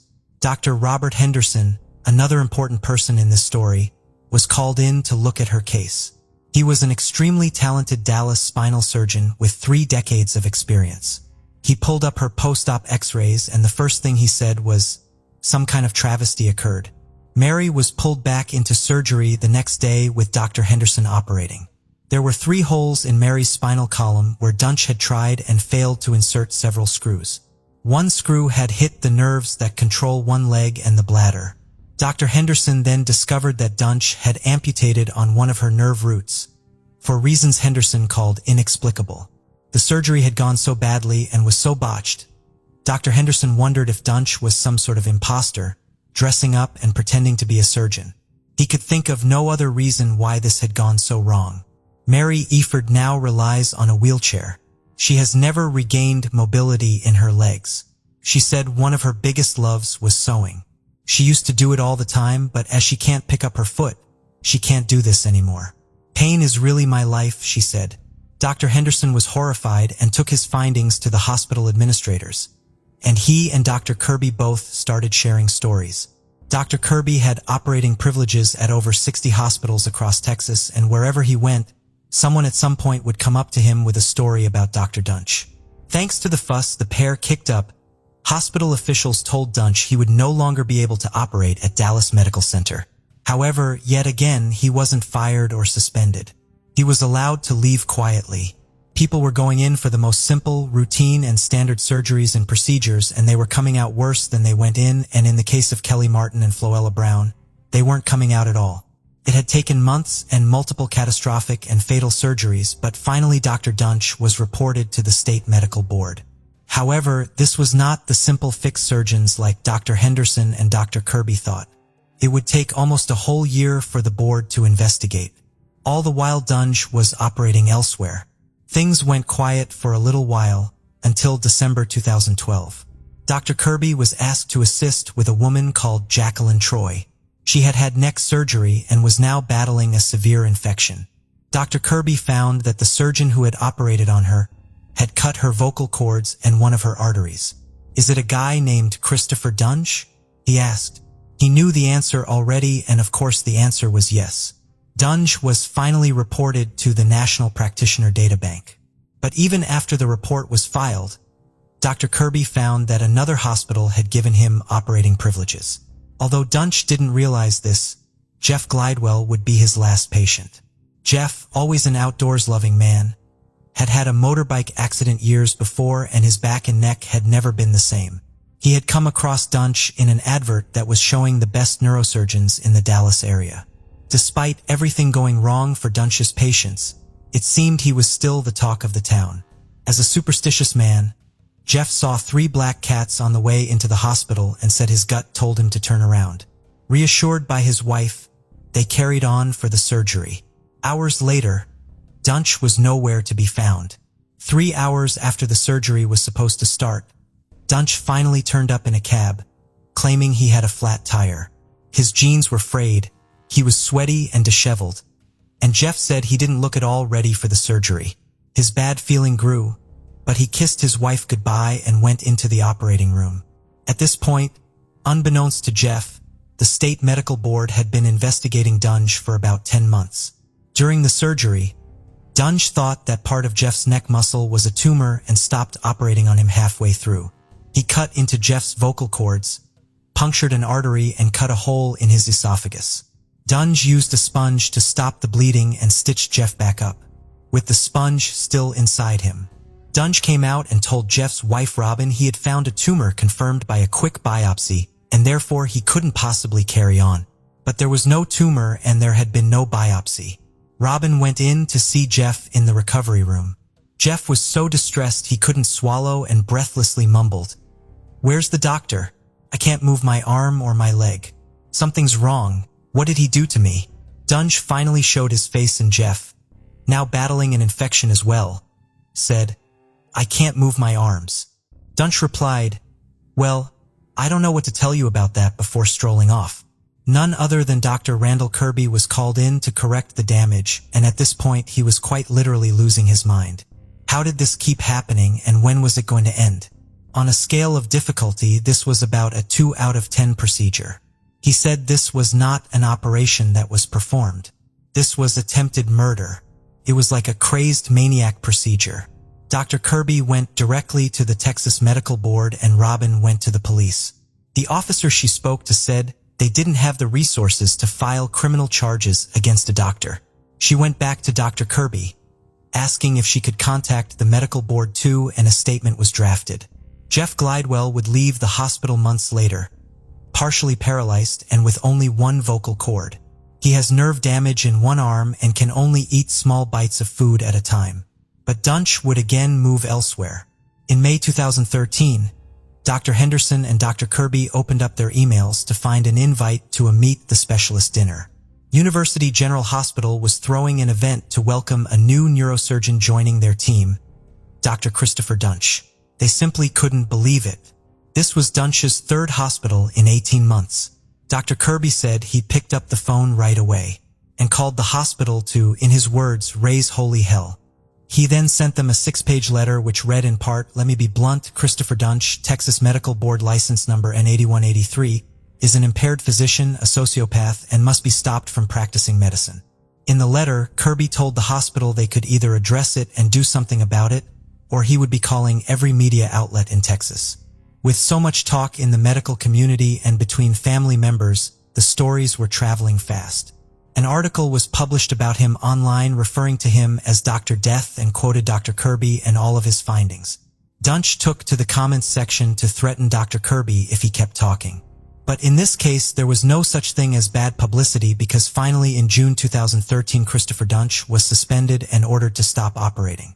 Dunch was able to issue some sort of appeal through a lawyer and said he didn't have the time to use drugs or drink, even if he wanted to because he was too busy. He said he was a hard worker and he even threatened to sue Dr. Kirby for slander. He claimed he was at the center of a vast conspiracy to bilk money from the hospitals where he practiced. When asked why it had taken so long for the suspension to happen, the head of the medical board said at the time, "It's not uncommon for there to be complications in neurosurgery. None of us rush to judgment that's not fair, and in the long run it can come back to be incorrect. To suspend a physician's license, there has to be a pattern of patient injury, so that was ultimately what happened, but it took until June of 2013 to get that established," he added. For Drs. Henderson and Kirby, it wasn't good enough. Dr. Henderson said the word suspended implied he might be allowed back at some point, and they couldn't let that happen. Dr. Kirby, Dr. Henderson, and another doctor contacted the district attorney, arguing that Duntsch was a criminal. They got a meeting, but nothing happened. In December 2013, almost 2 years since Kelly Martin had died, the medical board permanently revoked Duntsch's license. Despite his huge salary, Duntsch was now in dire straits financially. He had to file for bankruptcy, owing more than $1 million, and leave Texas, moving in with his parents in Colorado. He would come back and forth to see his 2 young sons, but it appeared the relationship with his girlfriend Wendy had fallen apart too. A month after moving, he was pulled over by police in the early morning hours. He was driving on the wrong side of the road with 2 flat tires. As soon as they spoke to him, the smell of alcohol was strong and empty bottles littered the car floor. Duntsch was arrested for a DUI and ordered into rehab. In March 2014, police were called in again to a bank in Dallas, after people saw a man with blood on his hands and face, banging on the doors and trying to get in. It was Duntsch. He was wearing his scrubs and was incoherent, saying something about his family being in danger. He was swiftly taken to a psychiatric hospital. After his father had sent him some money, he was caught in a Dallas Walmart, filling a cart with almost $1,000 of watches, sunglasses, computer equipment, and cologne. He bagged them up to hide them, before picking out some clothes and putting them on in the dressing room. He then headed right for the front door but was stopped by security and arrested for shoplifting. His life was out of control and the wheels were starting to come off. Later that year, Bila Plano was told a lawsuit had been lodged against them by Ken Fennell and Lee Passmore, swiftly followed by Maria Ford and Barry Mergeloff. Bila Plano described this as extremely frustrating and difficult, adding that a lot of what had been said about them was misleading, and that they never knowingly allowed one person to compromise the level of quality care they pride themselves on. Jeff Glidewell, still fighting to accept his life was now what it was, but still wanting justice, made a call to a judge with everything he knew about Duntsch. This would finally help bring the case back to the district attorney's attention and get the ball moving. We now meet someone else vital in bringing this case to a conclusion. Michelle Shugart, the assistant district attorney. The case instantly piqued her interest as in her 13 years with the Dallas DA's office, she had never prosecuted a doctor. In fact, from looking at other cases like this, it seemed that no one had ever prosecuted a surgeon for what they had done in the operating room. It would become a case of thirsts for many reasons. She began researching everything she could on Duntsch, and it was staggering just how much was out there about him. She issued 800 subpoenas and spoke to over 100 people in person. In July 2015, 46-year-old Christopher Duntsch was arrested on 5 aggravated assault charges, 1 count of injury to an elderly person, Mary Ford. He was also accused of maiming 3 patients and causing the deaths of at least 2.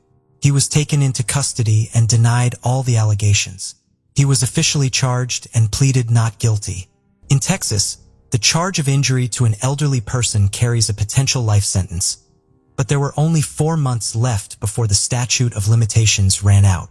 This was the big charge they were pushing to take to trial, as, for various reasons, if they could obtain a conviction for this, it would be worth more in terms of years than any of the other charges. One lawyer said it's not worth an attorney's time and energy to take on a malpractice case. The outcome, sadly, would just not be worth it. The prosecution knew this was a tough case, but their goal was to get a sentence long enough to ensure he would never be able to practice medicine again. To the relief of the prosecution, Duntsch was criminally charged in the maiming of Mary Ford, and this was the charge that went to trial. Duntsch opted not to testify in his own defense. Despite the fact they were only focused on Mary's case, they still had a huge amount of people that were willing to testify against him to prove his negligence in the years before he even met Mary. Doctors Randall and Henderson took to the stand, as did Jerry via a video link from his home. Mary herself also testified. The prosecution said it was obvious he had intentionally, knowingly, and recklessly harmed up to of his patients, although we know there were many more people affected. Jeff Cheney woke up from his operation to find out that Duntsch had removed part of his spinal cord by mistake, paralyzing the entire right side of his body. Jackie Troy found herself unable to talk as Duntsch had paralyzed her vocal cords. Philip Mayfield paralyzed from the neck down. Marshall Muse spiraled into addiction after relying on pain pills following his surgery. And Pam Trusty feels lucky to be alive. However, Duntsch's legal team claimed that he was not a criminal, just a lousy surgeon and a lazy person. They said him committing malpractice was due to chaotic operating rooms in hospitals in Dallas. And as for the emails he wrote to his ex-girlfriend Kimberly saying he would become a killer, they said it was simply sarcasm taken badly. Even his lead attorney said, "You have people in walkers, you have people on crutches, you have people that could barely move. You had people that had lost loved ones.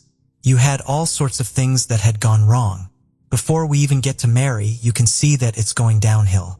I mean, it's going downhill fast. So why didn't he stop?" Michelle asked. "Because of greed. Because he owed people a lot of money. He wanted to live the high life, and a neurosurgeon makes big bucks. Why didn't he stop?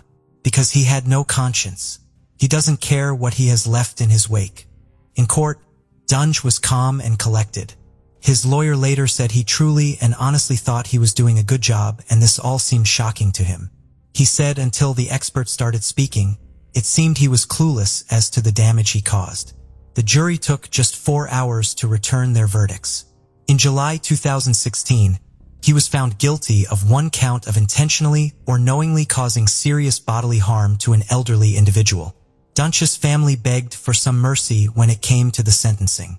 They described him as a bright little boy who had taken care of sick birds and loved dogs. They acknowledged his issues, but said everything he did came from a place of wanting to help people. His dad Don said, in February 2017, Christopher Duntsch was sentenced to life in prison with a minimum term of 30 years. He filed an appeal in 2018, but his conviction was upheld. He's not eligible for parole until 2045, when he will be 74 years old. This case set a huge precedent. It is the first time in the United States that a physician has been convicted of criminal charges for actions in the course of their medical work. In June 2023, Texas Governor Greg Abbott signed a bill into law that would give the state's medical board additional ability to protect patients from potentially dangerous doctors. The bill, HB 1998, was introduced in response to an investigation that found at least 49 doctors were practicing in Texas, despite having their licenses revoked in other states. To think about how many people these doctors were treating is shocking. There was no record of these actions on the Texas Medical Board's physician profile pages, despite being required by law. The new law includes several provisions which will better enable the board to protect patients and boost transparency. These include some of the following. Lying on a medical license application will be a Class A misdemeanor. Doctors who have had their medical licenses revoked, restricted, or suspended in another state will not be allowed to practice in Texas. All doctors will be required to be fingerprinted as part of a criminal background check and be monitored monthly via the National Practitioner Data Bank. The 4 hospitals that employed Duntsch have ongoing civil cases against them as well. Sadly, not reporting these things is not uncommon. In 2011, a staggering 47% of hospitals did not report their restrictions or revocations of doctors' clinical privileges, leaving the doors wide open for the lack of paper trail to be taken advantage of. Questions had to be answered, and accountability had to be taken. It highlighted the systemic problems within the healthcare field, all the way to the top. The hospital officials which allowed him to leave rather than firing him and having him investigated issued a statement which read, "Our primary concern, as always, is with patients. Out of respect for the patients and families involved, and the privileged nature of a number of details, we must continue to limit our comments. There is nothing more important to us than serving our community through high-quality, trusted healthcare." Trying to comprehend the amount of damage and destruction that Christopher Duntsch has caused is impossible. Between May 2011 and June 2013, Duntsch performed surgery on 38 people. 32 of them were left with life-changing injuries, in some cases completely paralyzed, and 2 had died. His case became quite a big part of mainstream media, with a hugely successful podcast being launched about it. And it was even made into a TV show on Peacock called Dr. Death. It was an all-star cast, with Joshua Jackson playing Duntsch and Christian Slater playing Dr. Randall Kirby. And this brings us to the amazing doctors that helped put an end to his career. One has to wonder, if it wasn't for the perseverance of Dr. Kirby and Dr. Henderson, how much longer would Duntsch have continued? Tragically, a third victim's life would be claimed when, in 2021, Jerry Summers, Duntsch's patient and once dear friend, died from an infection connected to his botched surgery. We trust that when we need them, people in Christopher Duntsch's position of authority, knowledge and power will look after us. They will care for us. They will make us better. We put our faith and trust in them, that they will turn things around even when the odds might seem stacked against us. We hope that we are in good and safe hands. The families that were affected by the crimes of Christopher Duntsch, that trust will likely forever be broken. Kelly's husband Don Martin said, "My whole lifestyle has changed. Everything is different now. I look at life differently, totally differently. Life is too precious, too short. We can't take the little things for granted. We are just trying to make the best of each day." On December 18, 2018, partially buried skeletal human remains were discovered in a field near Ville Platte, Louisiana. The remains were located near an isolated, rarely used barn in the middle of a field. The discovery occurred while searchers were out looking for a missing 9-year-old boy named Bryson Tabado. Bryson was later found alive 12 days later, hiding at a neighbor's house, and his parents were arrested for cruelty to juveniles, and he and his sister were removed from the home. Forensic investigators determined the remains to be that of a mixed Cajun French and African American female, 25 to 35 years old, and had been partially buried for up to 10 years. Unable to match her to any missing persons reports, she became known as Evangeline Parrish Jane Doe 2018. After a painstaking DNA extraction by the DNA Doe Project, they were able to place a profile in GEDmatch nearly a year after her discovery. Through a collaborative effort, the Louisiana State Police Crime Lab, the LSU Forensic Anthropology and Computer Enhancement Services Laboratory, and DNA Doe Project were able to identify the Jane Doe. On February 5, 2021, the Louisiana State Police announced that Evangeline Parrish Jane Doe, 2018, had been identified as Erica Nicole Hunt. Erica was born July 10, 1995 to Shane and Isaac. She was described as lively, energetic, and always smiling, and had 2 sisters that she was very close to. She had a 2-year-old daughter named Brianna and lived in Opelousas, Louisiana, just 12 miles away from where she was found. She had plans to celebrate her upcoming 21st birthday a week after she disappeared. On July 3, 2016, 20-year-old Erica and her little girl attended a barbecue at her uncle's house for the holiday. The next day, Erica stopped by her sister's house and hung out for a bit. She borrowed a few dollars for cigarettes and then left. She didn't own her own vehicle and usually asked for a ride, but this time she didn't. So when she left, her family wasn't sure if she left on foot or if she was picked up by someone. But the next day, July 5th, she was not answering any calls or texts and had not picked up her daughter from her mother's house, which was very unusual for her. A day later, her family would report her missing. During the initial search for Erica, police got a tip that she had been seen on the July 4, 2016 behind Billy Ray's Food and a local restaurant between 11 a.m. and 1 p.m., and then another sighting a few blocks from there on Madison Street. But police told the media they weren't completely sure these sightings were credible. Erica's family immediately began making missing person flyers, and for years her family searched, but they never found any further traces of her. At this time, her death is being investigated as a homicide. On April 11, 2021, a Gwinnett County police officer responded to a complaint of trash dumping in a wooded area just off Hamilton Road in Beaufort, Georgia. When the officer arrived, He found a makeshift campsite and a tent, and upon further investigation, discovered a human skull. No other human bones were recovered by authorities despite a thorough search of the 13-acre area. Forensic investigators could not determine much about the remains other than they were that of an 18 to 30-year-old woman. A cause and manner of death could not be determined at the time, and she would become known as Gwinnett County Jane Doe or Beaufort Jane Doe. The medical examiner indicated the remains could have been in the woods for at least 1 year. Unable to easily match the skull to any local missing person cases, Law Enforcement commissioned forensic artist Kelly Lawson to make a reconstruction of the woman, hoping to generate leads. She underwent testing by the DNA Doe Project, but was identified before a genetic profile was completed. A DNA match had been obtained between the Jane Doe and a reference sample from a family member. The identification of Brittany Michelle Davis was announced on August 26, 2021, when her fiancé was taken into custody in connection with her death. Based on evidence obtained during the investigation, detectives had probable cause to charge 42-year-old Michael Lee Wilkerson with the murder of Brittany.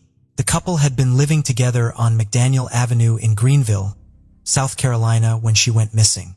Brittany was only 32 years old when she was last seen on February of 2020 at Buck's Racks and Ribs in Greenville. Some reports contradict this and say that she was last seen being dropped off at her apartment by an Uber driver on February 12, 2020. Worked at Firebird's Woodfire Grill off Woodruff Road, but she never showed up for work. Her mother, Melanie Hollerman, said she was strangely getting texts from Brittany's phone through the month of February and into March. One of the last text messages she got from Brittany's phone was about her returning from a trip to Puerto Rico. However, she later learned that Brittany never went on a trip to Puerto Rico. It is believed that Wilkerson was sending those texts pretending to be Brittany. Her phone was powered off on March 10, 2020, and all social media accounts were deactivated. It is believed that she was killed on or around February 12, 2020, and her mother reported her missing on March 16, 2020. Sadly, Brittany was described as a beautiful soul with a good heart. Police have not released details about her case, but as of today, Wilkerson remains behind bars. On August 5, 1988, human remains were discovered by a fisherman along Beaver Creek in the Willow Sloat State Fish and Wildlife Area in Morocco, Indiana. It was determined that the remains were those of a black female between the ages of 25 and 45 years old. Filled with the body were a pair of Jordache jeans and a safety pin stamped with the number 450. It was later believed that the safety pin was possibly from a Morocco swimming pool. Also with her was a number from an old police report case. She was found underneath the remains of another individual identified as Celeste Tony Sherrod. The bodies of Tony and the woman had been in the same forest and swamp area on the Indiana-Illinois state line where Chicago mob boss Anthony Spilatro and his brother Michael were found slain in a shallow grave in June 1986, 2 years earlier. Authorities speculated that the area was being used as a burial ground by organized crime figures from Chicago. 31-year-old Tony was married to Cynthia Sherrod and was a native of Chicago and had spoken to his father a month earlier around the 4th of July, 1988. His Chevrolet Astro van was found several days later 3 miles away in Indiana, also burned. However, he wasn't reported missing until months after he was last seen, and his family said he was on the road for weeks at a time as a truck driver. Cynthia said she last seen her husband in May of 1988, about 3 months before he was found. Police reports noted that Tony had an extensive criminal history and numerous girlfriends. Unable to determine the female's identity, she became known as Charlene Doe, Newton County, 1988. Years later, a cold case detective presented part of a tooth to a dentist, which was determined to have been an expensive dental crown. He sent the school to Betsy Cooper, a forensic artist, and she created a sketch of what the female may have looked like while alive. In 2019, the DNA Doe Project began trying to identify her using genetic genealogy. DNA extract was obtained from UNT Center for Human Identification, and in March 2020, the DNA was sent to Hudson Alpha Discovery for whole genome sequencing. After data was obtained, bioinformatics work was performed by Sabre Investigations to produce a file suitable for upload to genealogical databases. On May 7, 2020, The file was uploaded to GEDmatch and FamilyTree DNA, and the top matches were distant cousins, which represented both parents. On March 5, 2021, 33 years later, the Newton County, Indiana Coroner's Office positively identified the Jane Doe as that of Jennifer Noreen Denton from Joliet, Illinois. Jennifer Denton was born in 1963 and was 24 years old when she went missing from her home. She left behind her 1-year-old daughter and all of her personal belongings. Her sister had tried to file a missing persons report at the time, but the Joliet Police Department refused due to Jennifer being an adult. This is still an open investigation, and there are no further details available on the case at this time. On January 11, 2015, the decomposed remains of a man were found in a shed in Mill Creek, Washington, along with $20. He was found lying under blankets on a mattress made of pieces of foam and was thought to be living there. Investigators believed he had been dead for at least a year before he was found. The man was determined to be African American, between 50 and 65 years old, and the tip of his pinky finger on his right hand was missing. Unable to determine the deceased man's identity, he became known as Mill Creek Shedman. No cause of death could be determined, but there were also no signs of foul play. There is local lore that states he had permission to live in the shed from a man who once owned the property. Locals said a man named Jerry Diggs, or Deggs, lived in the shed for decades and had said his birth date was December 31, 1949. He claimed to be from the East Coast and used to work as a security guard for a bank. He stated that he was struck in the head during a bank robbery and received a head injury. DNA from the remains had been entered into CODIS in 2015, but there were no matches. Investigators tried to determine the man's name and even asked the State Department of Social and Health Services to look for records of food stamps that could be linked to him, but there was no evidence he ever used them. A forensic dentist compared the man's teeth to those of missing people, but he struggled to narrow down a list of possibilities. In early 2018, a new DNA sample was extracted from the man's femur to be used by the DNA Doe Project. The genetic profile was uploaded to GEDmatch, and genealogists began working on a family tree. On December 23, 2019, the Snohomish County Medical Examiner announced Mill Creek Shedman's identity as Nathaniel Terrence Deggs, who went by the name Terry. He was 65 years old at the time of his death and was eventually confirmed by DNA submitted by his sister. He was born Nathaniel Terrence Davies on December 31, 1949 in Baltimore, Maryland, to a teenage mother, and would later have over a dozen siblings. As a child, he was taken in by a foster mom whose last name was Daggs, and they lived in the Bronx, New York. He did indeed work as a security guard in a bank in the Bronx. His foster mother passed away in 1984, and he was reportedly extremely upset by this loss and showed up in Mill Creek in 1985.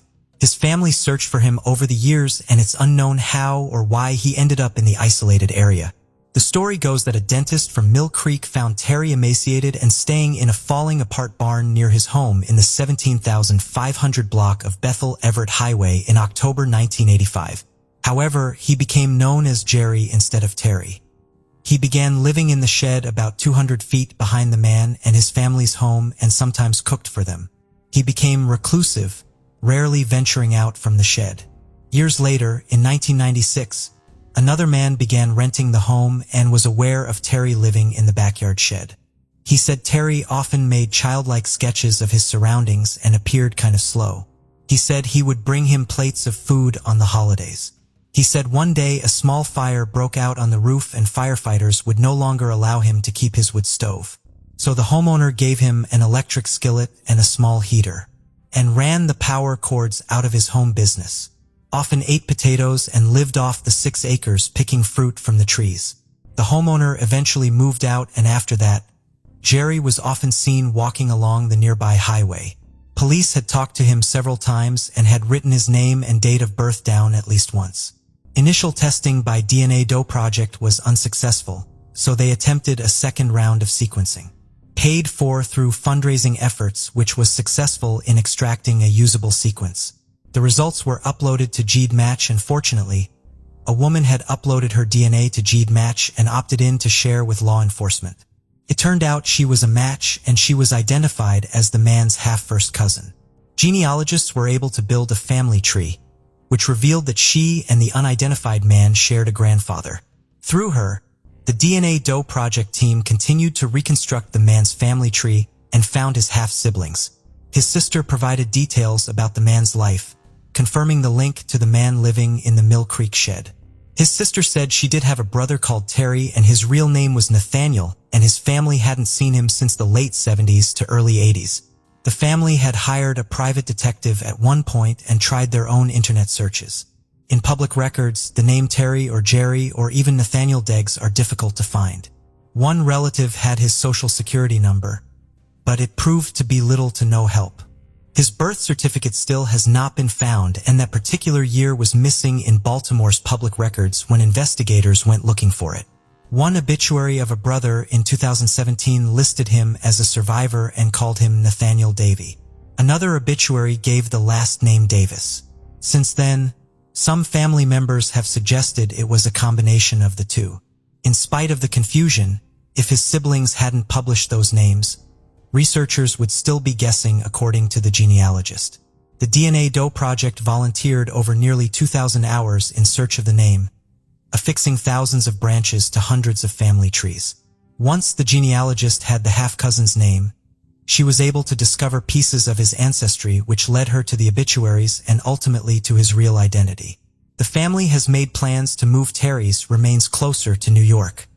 Thank you for joining us on this journey into the depths of unsolved mysteries. Cold cases not only challenge our understanding of the past, but also ignite our curiosity and determination for answers. Remember to subscribe to stay updated on our latest investigations. And if you have any information regarding the cases we've covered, don't hesitate to reach out. Together, we can shed light on the shadows of the past and bring closure to those who seek it. Until next time, stay vigilant, stay curious, and never stop seeking the truth.